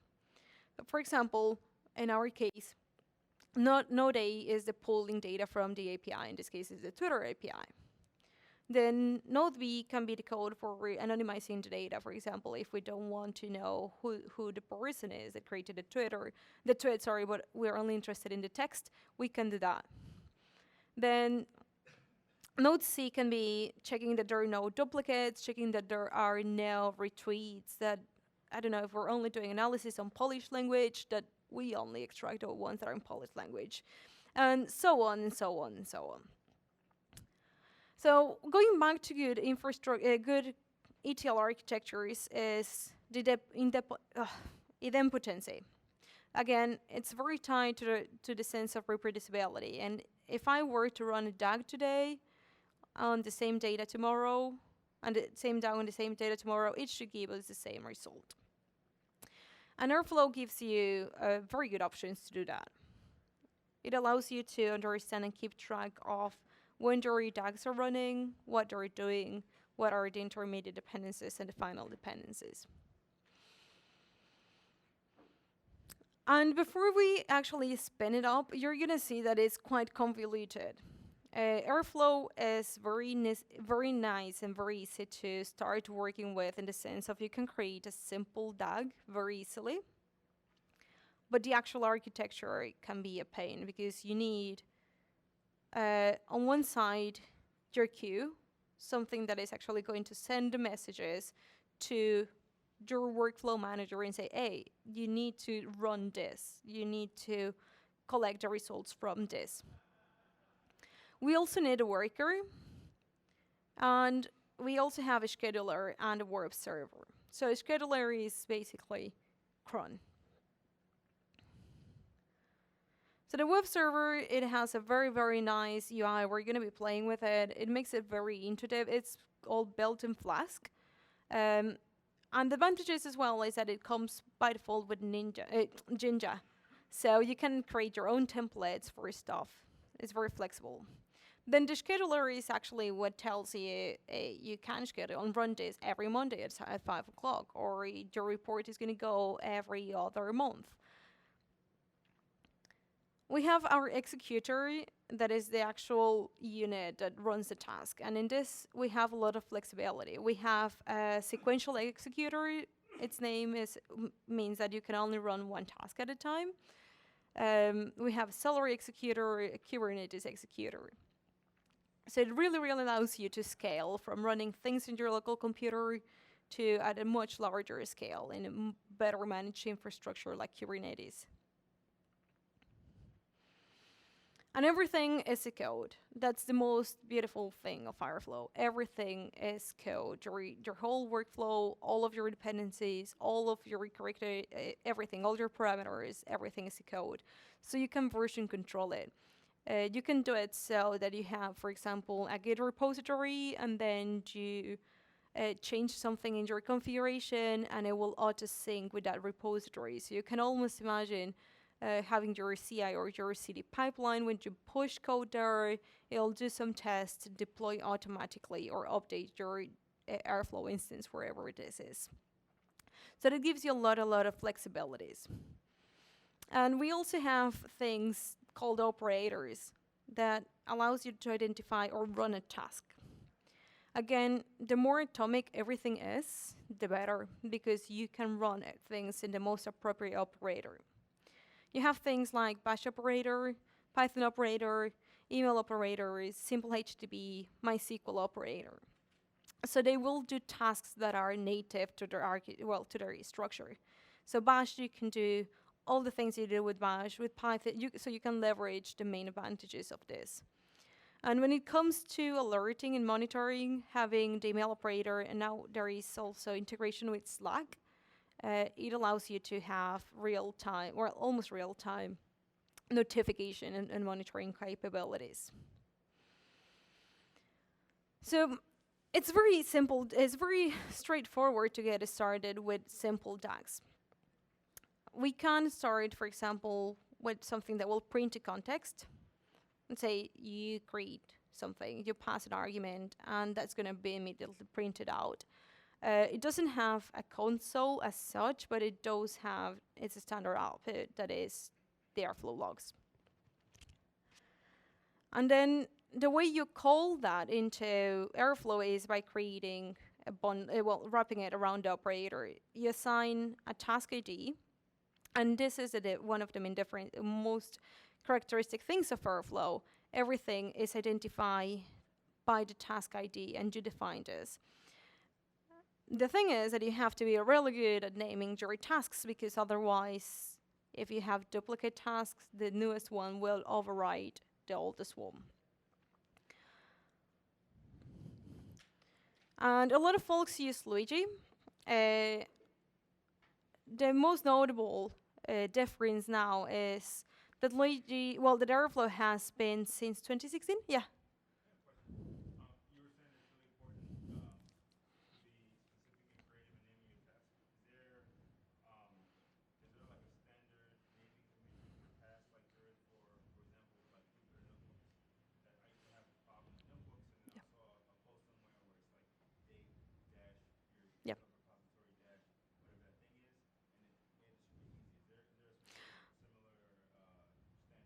I don't think there is a standard convention.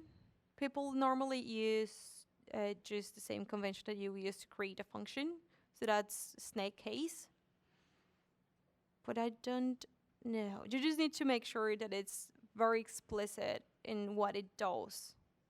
So it will depend again a lot on your company. For example, where I was before, we used to have a lot of DAGs.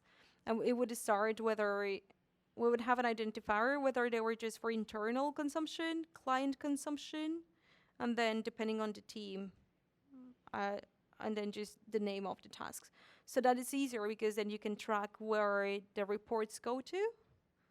So if you have client, whatever it does, blah, something. Also because you can't have a date because you're setting recurrent tasks. But you can, we're gonna see it, as soon as you open the dashboard, you see when each task is due or when it's scheduled for. So we're gonna explore that in a bit. But yeah, don't think there is a well accepted convention anywhere. I'll think about that. Well, there are a lot of differences and a lot of similarities. The thing is, you have to again find what works best for you. What is your best option? And what is going to satisfy your needs? Again, it depends on your workers' needs and your salary needs. Your scheduler needs. But generally, the scheduler, you have to be very careful because their scheduler in Airflow is centralized. So that means that it's self-aware of every single task that is due to happen at all time. That makes it easier to assign the load and the workers. In Luigi, you have to create all of your DAGs through the CLI, and then what is centralized are your workers, not your scheduler. So I think that's a bit different. Okay, so now we're gonna be setting up our Airflow locally first. It's well involved. It's well involved. Make sure that you're in your environment to start with. So either you have a source activate Airflow env or a pip env shell or whatever you're using. And now we're gonna start Airflow locally. When you install Airflow by default, it creates an Airflow home directory. So if I go, for example, to here, I see an Airflow directory. And I'm going to show you how it looks like. When it's started, when you do pip install Apache Airflow or pip env install Apache Airflow or something, it's going to create this. So at the very top is going to be your Airflow configuration. We're going to modify some bits. It also has the logs, which is the logs for the whole stuff that you have in there. So that's every single DAG that gets run, every single failed DAG, every single success is there. And it also has the unit tests, the configuration for your unit tests. So I'm gonna go to Airflow. And because we're gonna start our local Airflow instance, you have to create a DAGs folder because it will automatically identify the DAGs there and pull them in. So if you go to wherever your Airflow home is and create a DAGs folder.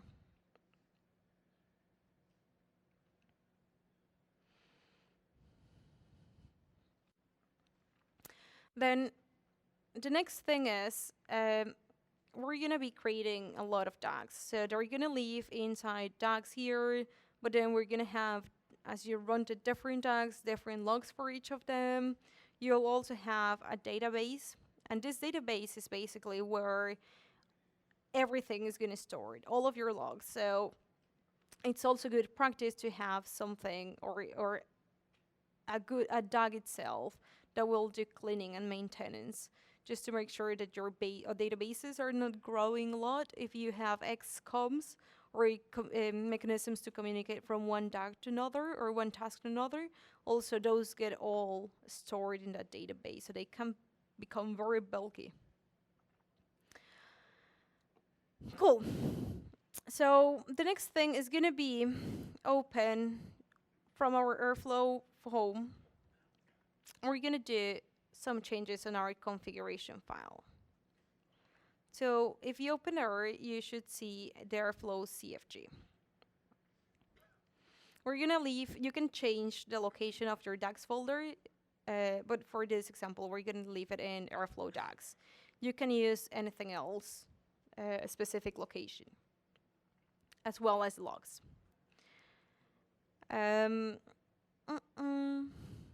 You can also have the change the time zone, but that is going to determine the time at which each of your single DAG is going to run. So you have to be very, very careful because you can't have multiple time zones, especially if you work across time zones at work. That can be problematic. So you have to stick to just the one. And then here is where you choose the sequential executor. For local experimentation, we're just going to use the sequential one. And remember, that only allows you to run one DAG at a time. You can have Dask executor if you do Dask stuff for distributing data. You can also have Kubernetes and the Celery executor. We're not going to use the Celery now because otherwise we would have to set up Celery and RabbitMQ, and it's too much faff.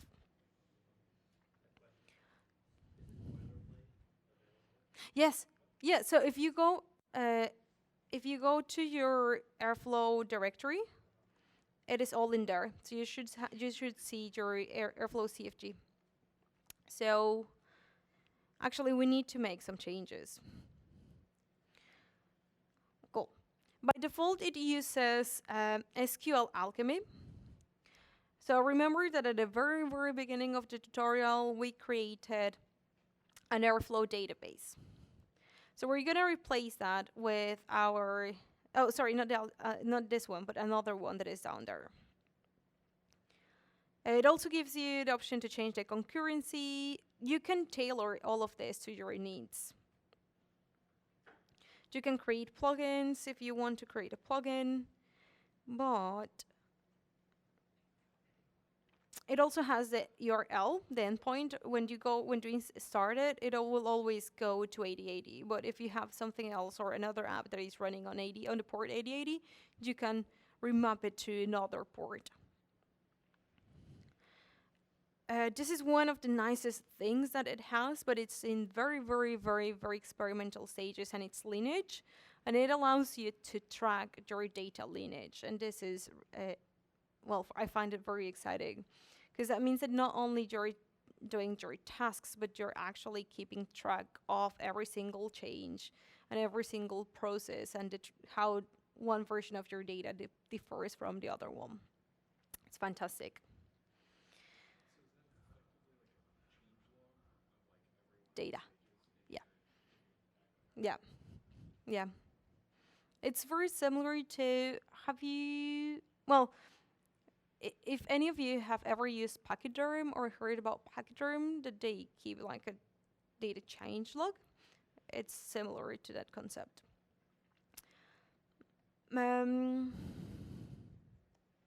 Okay, cool.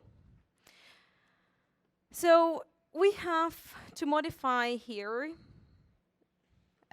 so that it actually uses our Airflow database that we created instead of using the default SQL Alchemy.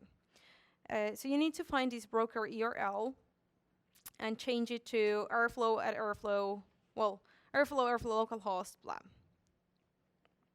And then that ensures that it uses your, how's it called? Your database.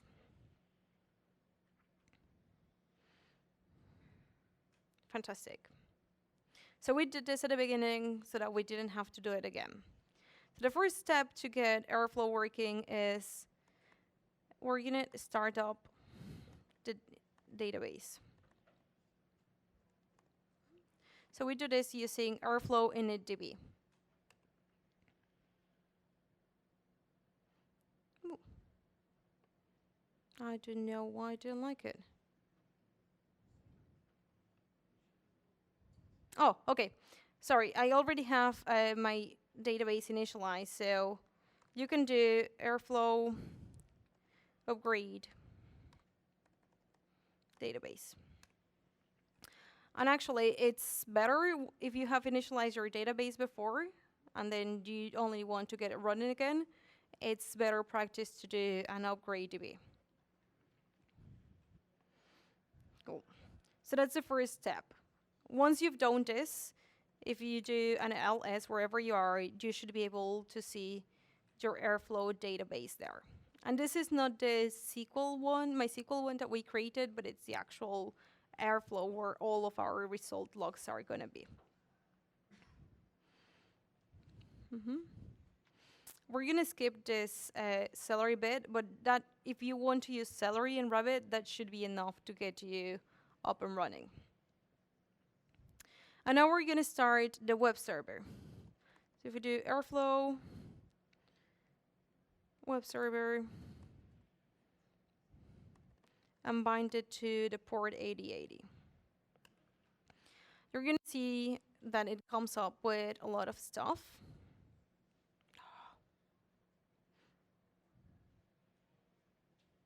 And I don't know why it keeps saying about that.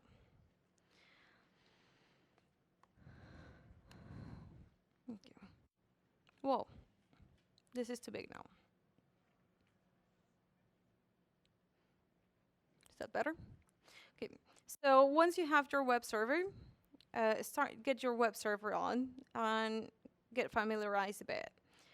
It by default has a lot of a lot of examples. And for example, you can see the bash operator. So you click on it, on each of these represents a DAG. So it gives you the tree view, and it gives you the understanding of how each of these tasks is related to each other. You can also see the graph view, which is the more, bigger. Is that better?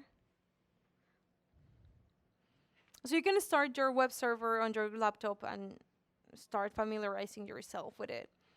I'll probably make it easier.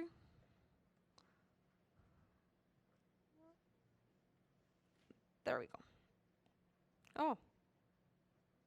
Okay. Yours is gonna look different. In my case, it already has been run before, so it is marked as successful. You're gonna see that the changes are different. For yours, the rim outside is gonna be white if it's a fresh Airflow instance. That means. Oh, yes, of course. So if you go here, give me a second.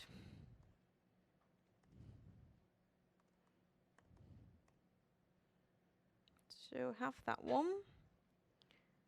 And there is another one. So if I don't know if it matches that already.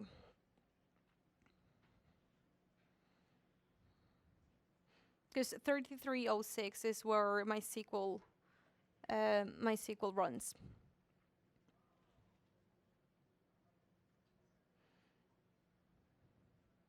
Okay.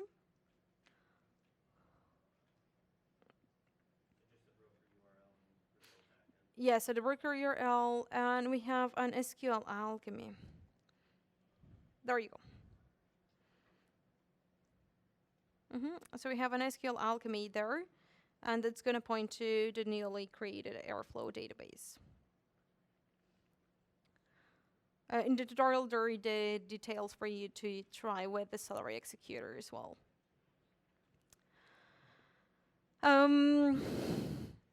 Okay, cool. I forgot what I was saying. Oh, so we have this.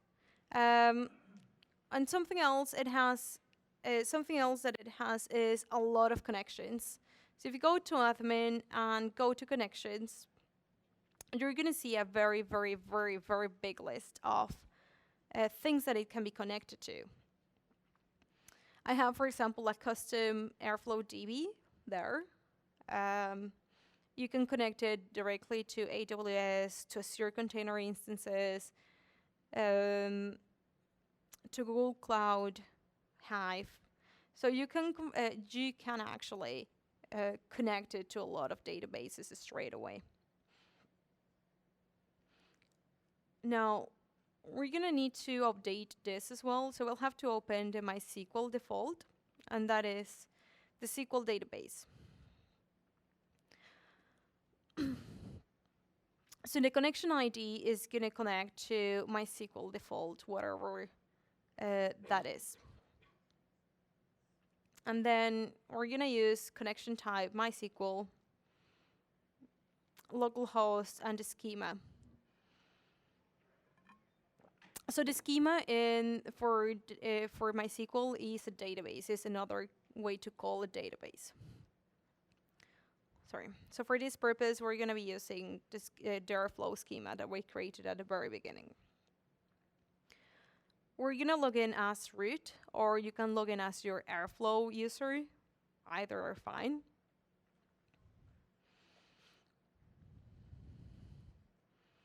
And then your password, you have to type your password here, whatever it is.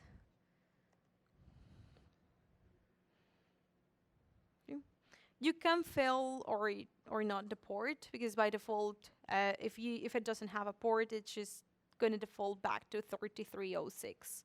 So you can leave it. If you wanted to be in a specific different port, because that's how you've configured your SQL instance, you have to update it there. So we have MySQL, default, MySQL, localhost, Airflow. That is the database that I'm going to connect to, root, and password. And I'm going to save it. But you can do a lot of things. You can connect to a lot of stuff here. It's very interesting. Cool. So we've already done this. And we're going to get started with some commands that we can do from the, some things that we can run from the command line. And there are a lot of things that you can do from the command line, and many other things that you can do that are probably better off from the UI. No. Let me make this super huge. Is that okay? So at the moment, I've not created any personalized DAG. But if I run, for example, Airflow list DAG,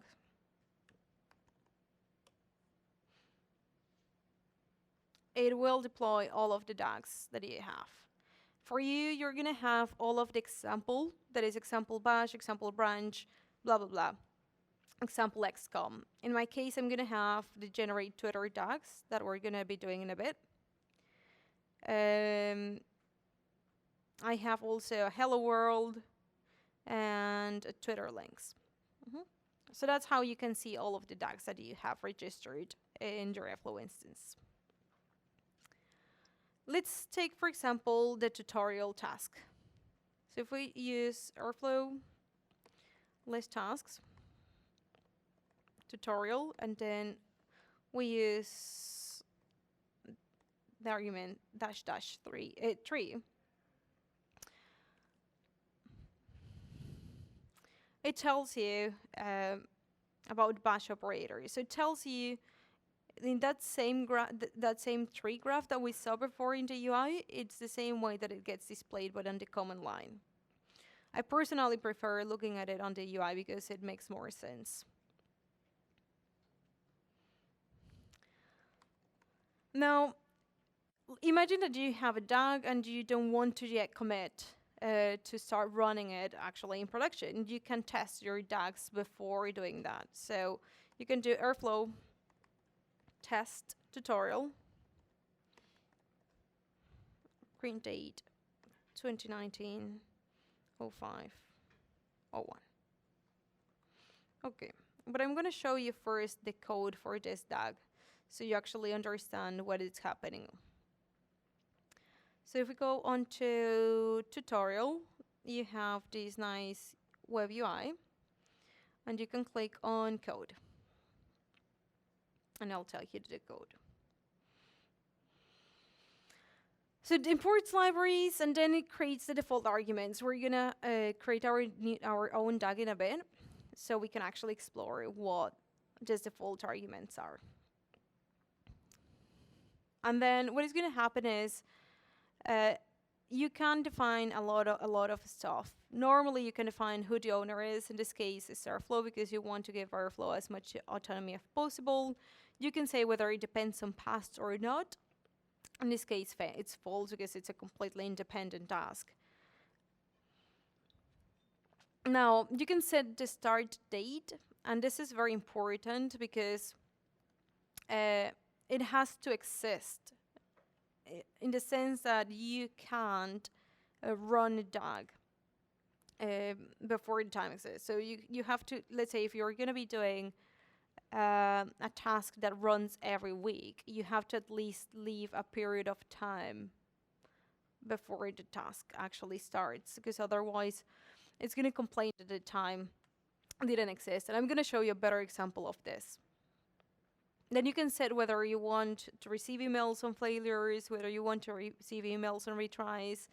And this is very important, how many retries you're actually going to allow. If your task fails, how many retries you're going to give. And then you can also specify the time between retries. So if you have some complex infrastructure that needs time to consolidate and to reconfigure itself, you might want to extend this time. If you don't have any other scheduled task or task in the queue, it's very easy, and you can reduce this to, I don't know, 60 seconds or to 1 minute, 2 minutes. You also have things to define your queue, how your queues are assigned, how your pools are filled, your SLAs, and you have a lot of things that you can configure. And here you create your DAG object, and this name is the name that is going to be displayed in the UI from Matter. And you can also add a description. That description doesn't get seen at the beginning, but it's good to have. And now the way we define this is creating individual tasks. So in this one, you have a bash operator that is going to print a date. And then you have, after that has completed, a bash operation that is going to apply sleep, a bash sleep, for 5 units of time. And then it's using Jinja templates. So here it is doing a Jinja templating here. And finally, display the parameters that you run. So now it's going to make more sense if I run this. And then it tells you that I run the command date, what was the input, when was the date, and what was the exit code. And the important thing is that when you run your test, your airflows, your DAGs at test, they don't get whatever the status is, if it's failed or passed or whatever, they don't get persisted in your database. So you can run as many test runs as you want. So that is the templated. So if you do that was a print date. But what about if we do the template one? That is the one using the Jinja syntax. So it's actually filling in the dates that you passed, the parameters that you passed, and they're being directly replaced into that Jinja template that you had. Okay. So if you go to Airflow, you're going to notice, for example, if I start this task,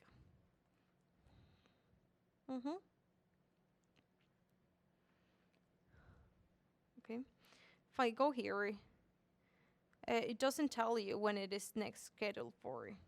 And that is because we've not started the scheduler yet. So we have initialized our database. We have our web server, but we still have to initialize our scheduler. So you have to do this from another terminal or another command line. So you have to do Airflow scheduler.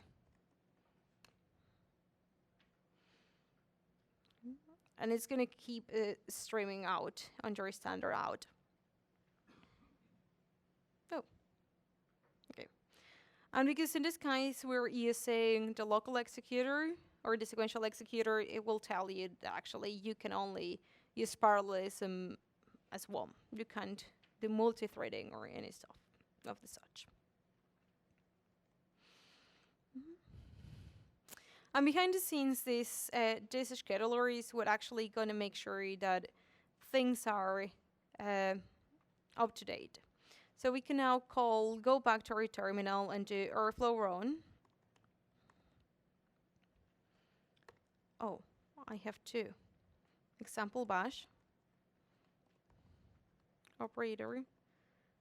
Then run me.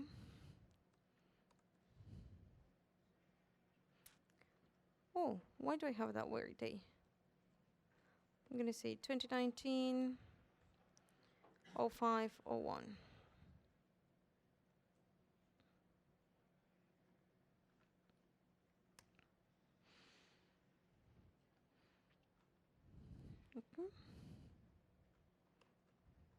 So when you do that, it actually tells you what executor it is using. It then tells you that it's filling the DAG and that it's running the DAG. Okay. So if we turn it on, it will tell you when is the last run. And you can start it. It's similar to doing this. It has a little bit here. Sorry. It has this little trigger DAG button, so you can press it directly. And hopefully you'll straight away see that it's running. So the status of that is going to change to green. Cool. I personally like this better. Okay, I'm going to have to plug my laptop. I find that better because it helps me visualize much more where the tasks are taking place. Sometimes take a bit to fill in. Okay. And then if you click on the task, you can also see when was the last successful one. And follow traditional code, traditional cron to do this.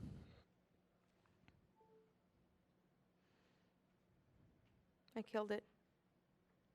There you go. Now you're gonna notice as well that it has some nice syntactic sugar. There is some very nice things, and you can have this decorator style things. So you can do daily, or this is only going to run one, or for example, I have this generate Twitter tags that we're gonna do later, and it's daily as well. We have this hello world that we're gonna create, so you can use more traditional approaches like cron stuff, and you can go to cron tab guru, and that'll help you, or you can use the decorators, well, the decorator style. So I'm gonna give you 5 minutes so that you can try and check some of the example tags, familiarize yourself with how you actually run it, how you're rescheduling it, and getting them up from the UI or using the CLI before we start actually writing tasks.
So you lose the cron, well, the scheduling, all the, yeah, you lose the cron. So I don't have the scheduler running. I'm setting them on and off on these DAGs. All that's doing is updating the Airflow database so that when the scheduler does come in, if the scheduler is on, it's going to read what's enabled, right? So if I instantiate the scheduler, Yes, so when you turn them on, yeah, um, that's enabling it. So the scheduler keeps monitoring because it has a heartbeat. So that is the thing that it does. It has a heartbeat. So every so often it checks whether a task is due, whether a DAG is due. So it's constantly checking, and when the time comes, it'll spin it up. It'll start it off. how can I tell the difference between DAGs that were kicked off from the scheduler? Oh, it tells you if they were started manually. So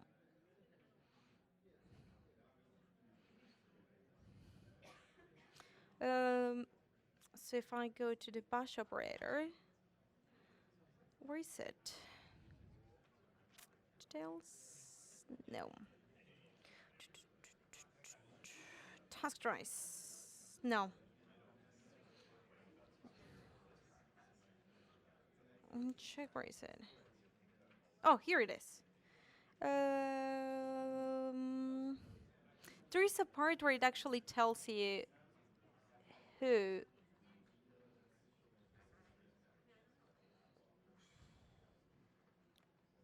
There is a part. I can't remember exactly where it is, but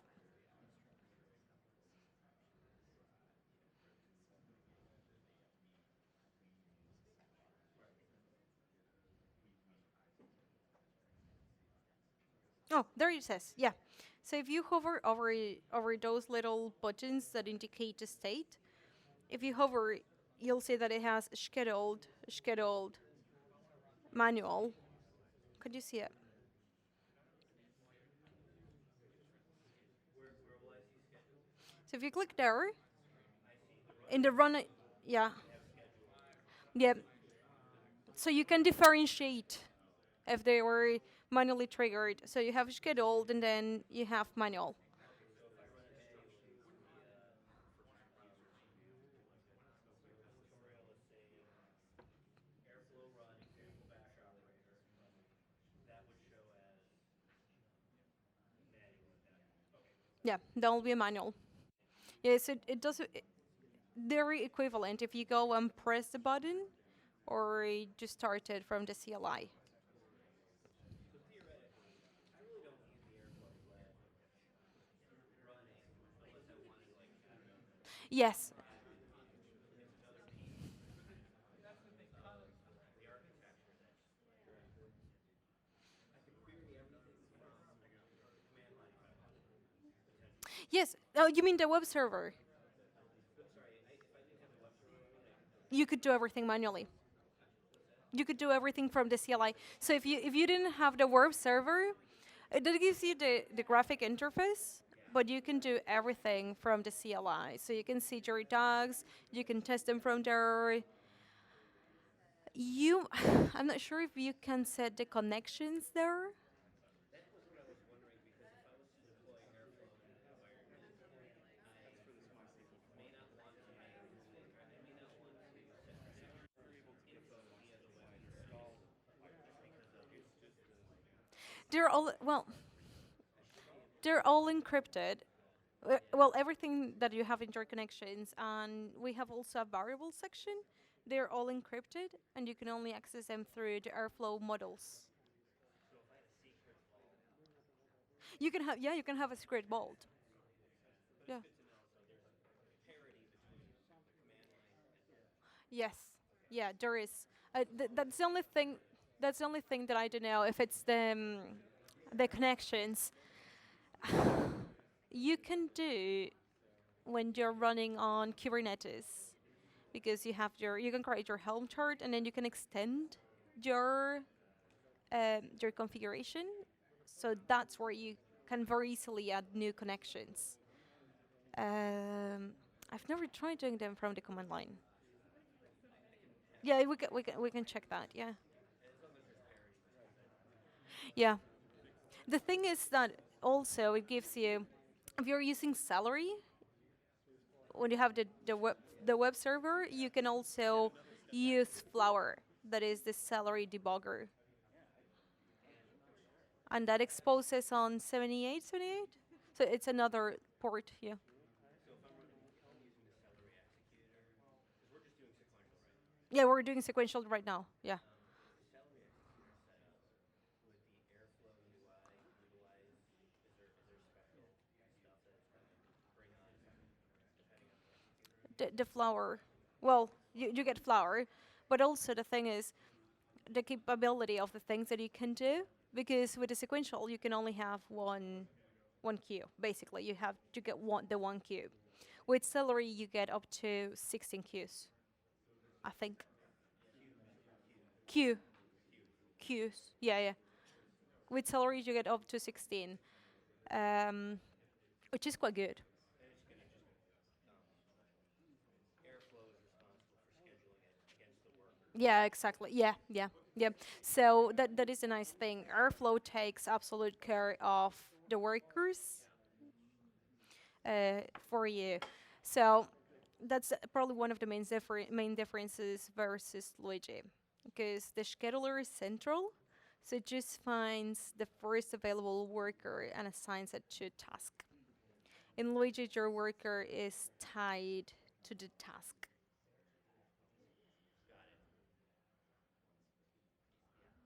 Does that make sense? Yeah. Yeah. No, the nice thing that you can do if you have your Airflow on Kubernetes is auto-scaling. Because you can use node pools and stuff. But yeah, it gets like, if you want to take it into production, it becomes more convoluted, like to get the infrastructure right, security and authentication.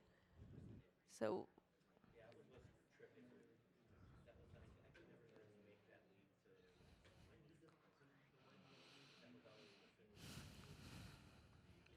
didn't want to overcomplicate it internally. The web UI was like, it's great for admin stuff, but yeah. I don't need to show this section. I wasn't clear if I need. Okay, yeah, it depends a lot on your needs. Yeah, it depends a lot on your needs. And for example, I very rarely run Airflow locally because of the nature of things that I do. It's just I can't run it here, so I always have it somewhere else. But what I do is I don't have a permanent Airflow now for me. I just not now. Before I had, but now I just have it and just spin it up and down as I need, because I already have because I already have the deployment template, so it's easier to turn it off and down, up and down, well, on and off. For I don't know if I need it for a month or 2 months or You're doing it to Azure. yeah. So now I have it there.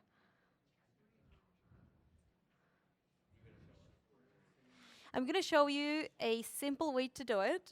But what I can do is I can add the tutorial to get it working on Kubernetes, on Azure, on the AKS.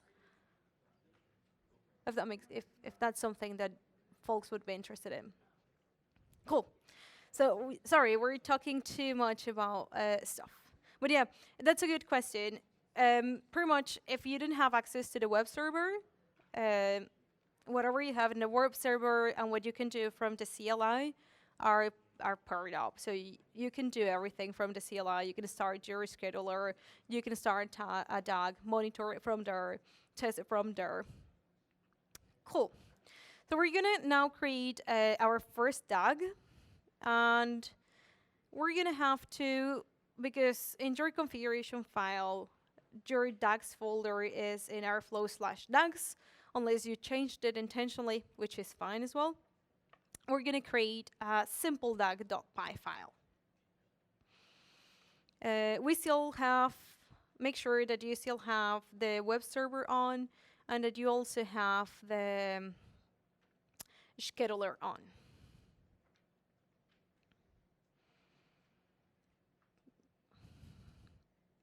So we're going to create Where is it? This blue one. Cool. So we're going to create inside my docs folder a simple DAG.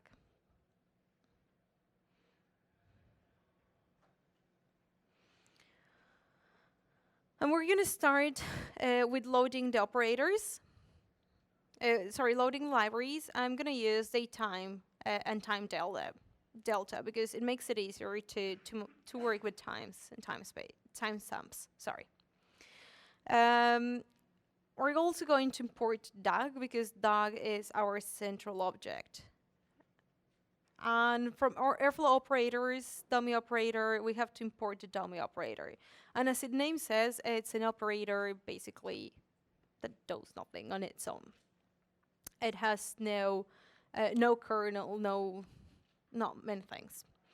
And then Airflow operators, Python operator, we're going to import the Python operator. If you do a lot of Google, if you do like some Googling around and look at Stack Overflow and examples of DAGs on there, you're going to see that a lot of folks import from Airflow operators, import dummy operators. They do direct imports. That is, I think that changed from 1.8 or 1.10 at some point in Airflow. So you're going to get a lot of errors, a lot of warnings if you do that. Cool. So our first function is going to be the traditional hello world. Yeah.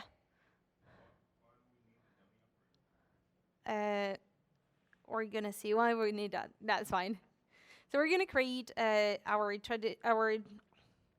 traditional hello world function. So we define it as def print hello, return hello world.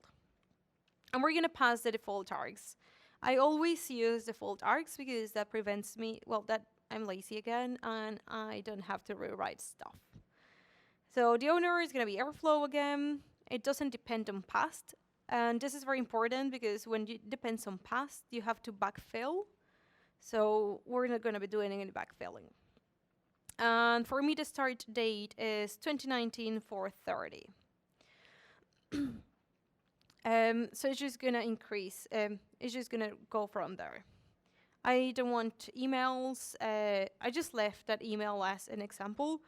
But I'm not going to receive any emails or emails on retry because we've not configured the SMTP or server. And I only want one retry. And my time delta for my retries is going to be 2 minutes.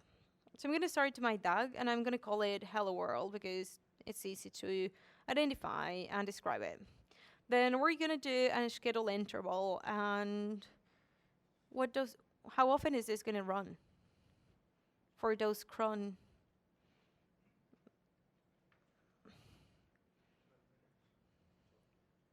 12 minutes? No idea. 12 minutes? So it's 12. Okay, so it's every 12 hours. Every 12 hours? Yes, at 12, like every day at 12 o'clock. So remember that in cron, I'm going to maximize this. So in cron you have minute, hour, day, month, day, week. And then if you fill in, again, you have jury wildcard, so there can be any. So the next time is going to be tomorrow at noon, at 12. Cool. I forgot where I was. And now I'm going to define my tasks. So I'm going to start with my dummy operator. So it's just going to be a task ID that is called dummy task. Basically, it's going to do nothing. It's just going to wait there. It's like a sleep there. And once that has completed, it's going to instantiate that Python operator. And the task that it's going to call is hello task. You have to be very careful because then we have to do a Python callable print hello, and this has to match the name of your function. So be very careful because we don't call the function as or the method as we normally do it in Python, that we have to append the brackets, but we only call it by the name. And then this DAG is going to belong to DAG. This task is going to be part of tasks of the DAG, of this DAG object. So now I have two tasks, and then we have to determine the order of these tasks to be run. So I have T1 that will precede T2, which is equivalent to write T2 set upstream T1. These are equivalent options, so you can have one or the other one. And an easy way to think about this is, do you remember that node graph? So this is the arrow. Where is T1 going to? Here you can say T2 set upstream T1 or T1 set downstream. Okay. So if you save this, if you've typed this into whatever your DAG house is, you save it. As long as your web server is up and running, as well as your scheduler, you should be able to see it straight away in your DAGs. And where is my hello world? So I'm going to turn it on. And you see that there has been 2 successes. The last time it was run in a weird hour, but I'm going to trigger it anyway.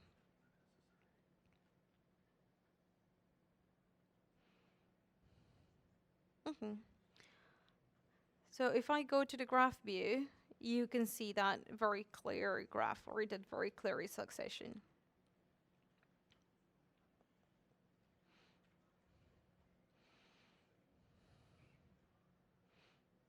Cool. And then if I leave it as such, if I leave it on, then the next time, if I leave it like so, then tomorrow at noon or at 12 o'clock it's gonna run.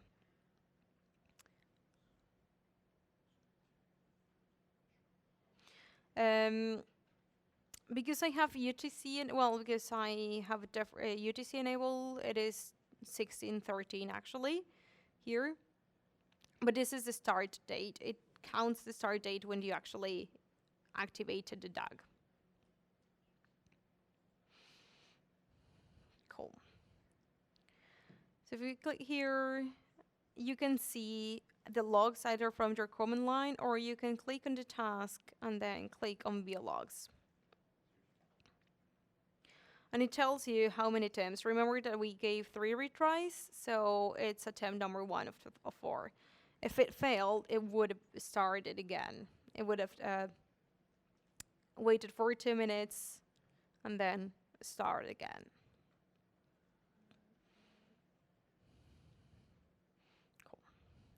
And then once this is completed, this one is queued. Because again, remember that we're using the sequence. Anyway, it has to be queued because this goes afterwards.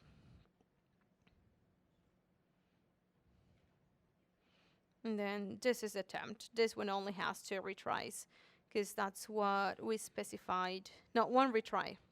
Sorry.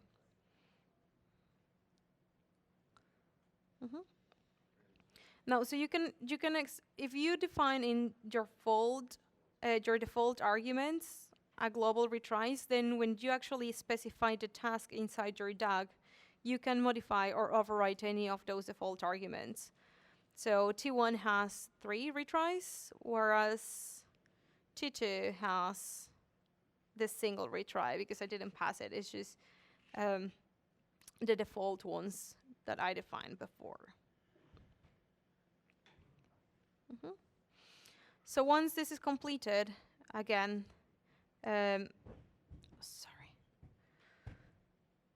this changes to green. That indicates the success.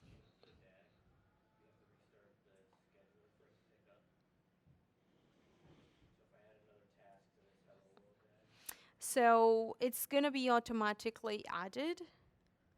So let me see. Let's say that I have another dummy operator, right?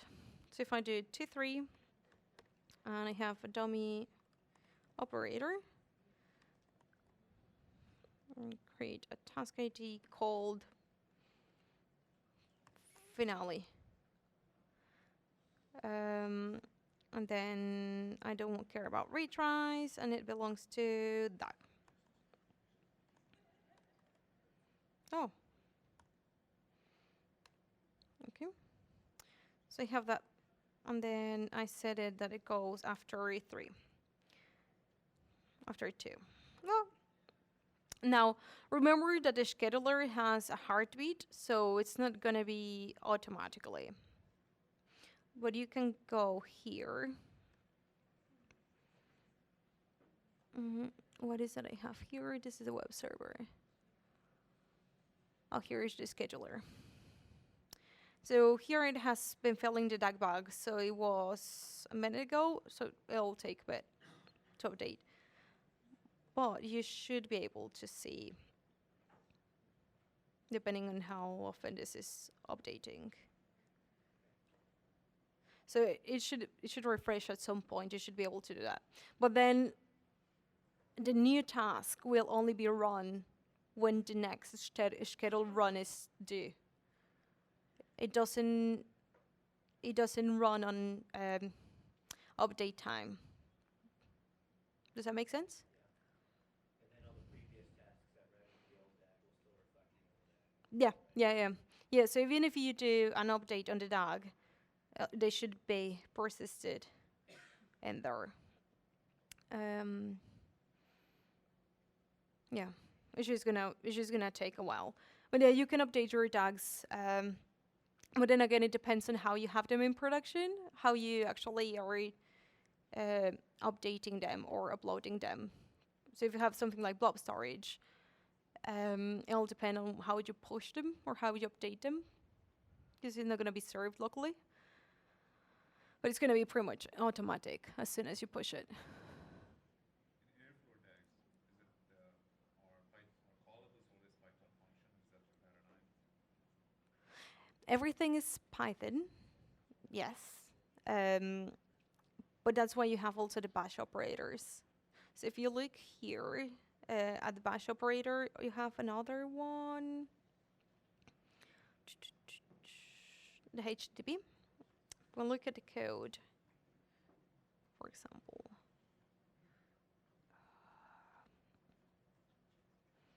Yes.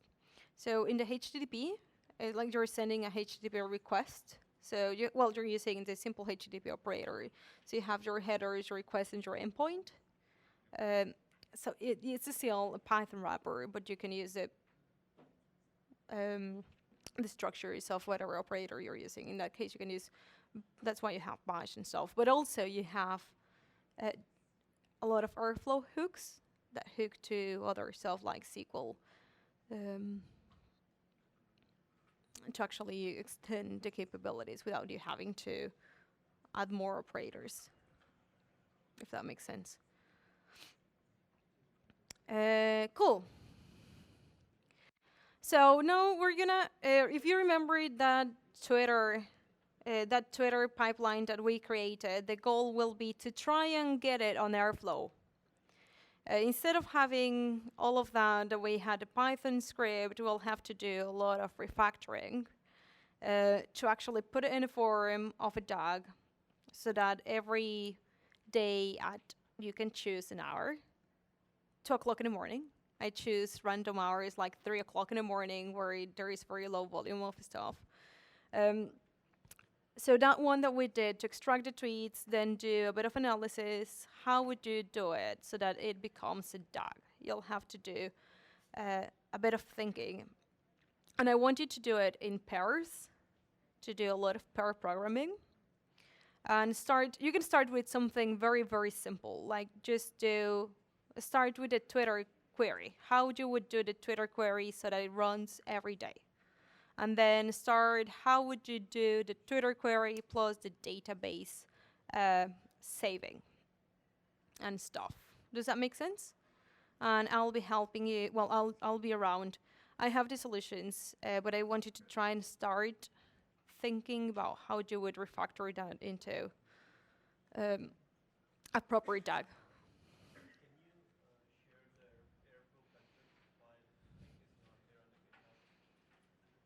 Oh, yeah, no, that's not in the GitHub. But I've not, the only changes, if you don't have your database by default now, that's fine. There you go. Okay. So, oh, yes. Mm, mm, mm, mm, mm. Sure. Cool. Something that you might want to look at is this thing called MySQL hook or flow.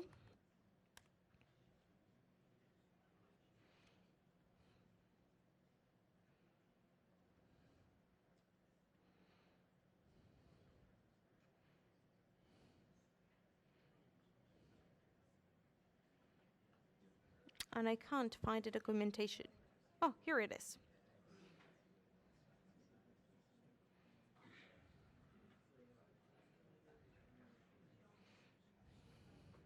So if you think in terms of tasks, let's start breaking that ETL in number of tasks, and then that'll make it easier for you to start refactoring the code. So what would be the first task? Hmm? The listener, yeah, creating your listener, whatever it looks like.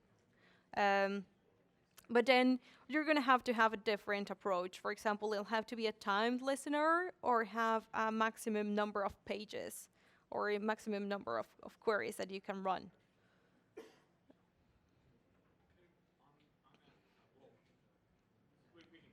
Okay, yes. Yeah, so the first one will be the listener, and then the second one will be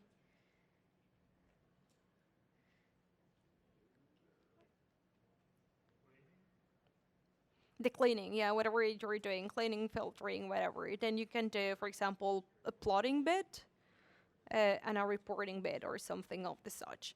I wanted to work in Paris to try and get some sort of listener, a listener of some sort first, working.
Lost in the middle somewhere, but I have my airflow running here, Mm-hmm. and it's on the local, like here. Mm-hmm. Can I go?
Sorry, I thought we still had 10 minutes, but no, it was at 10 minutes on top of 12:20.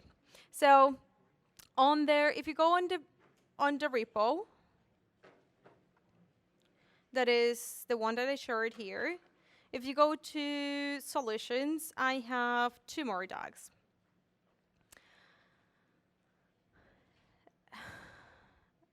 It's just so that you can follow along. And here is the Twitter Airflow that will do a more refined version of the Twitter ETL that we did.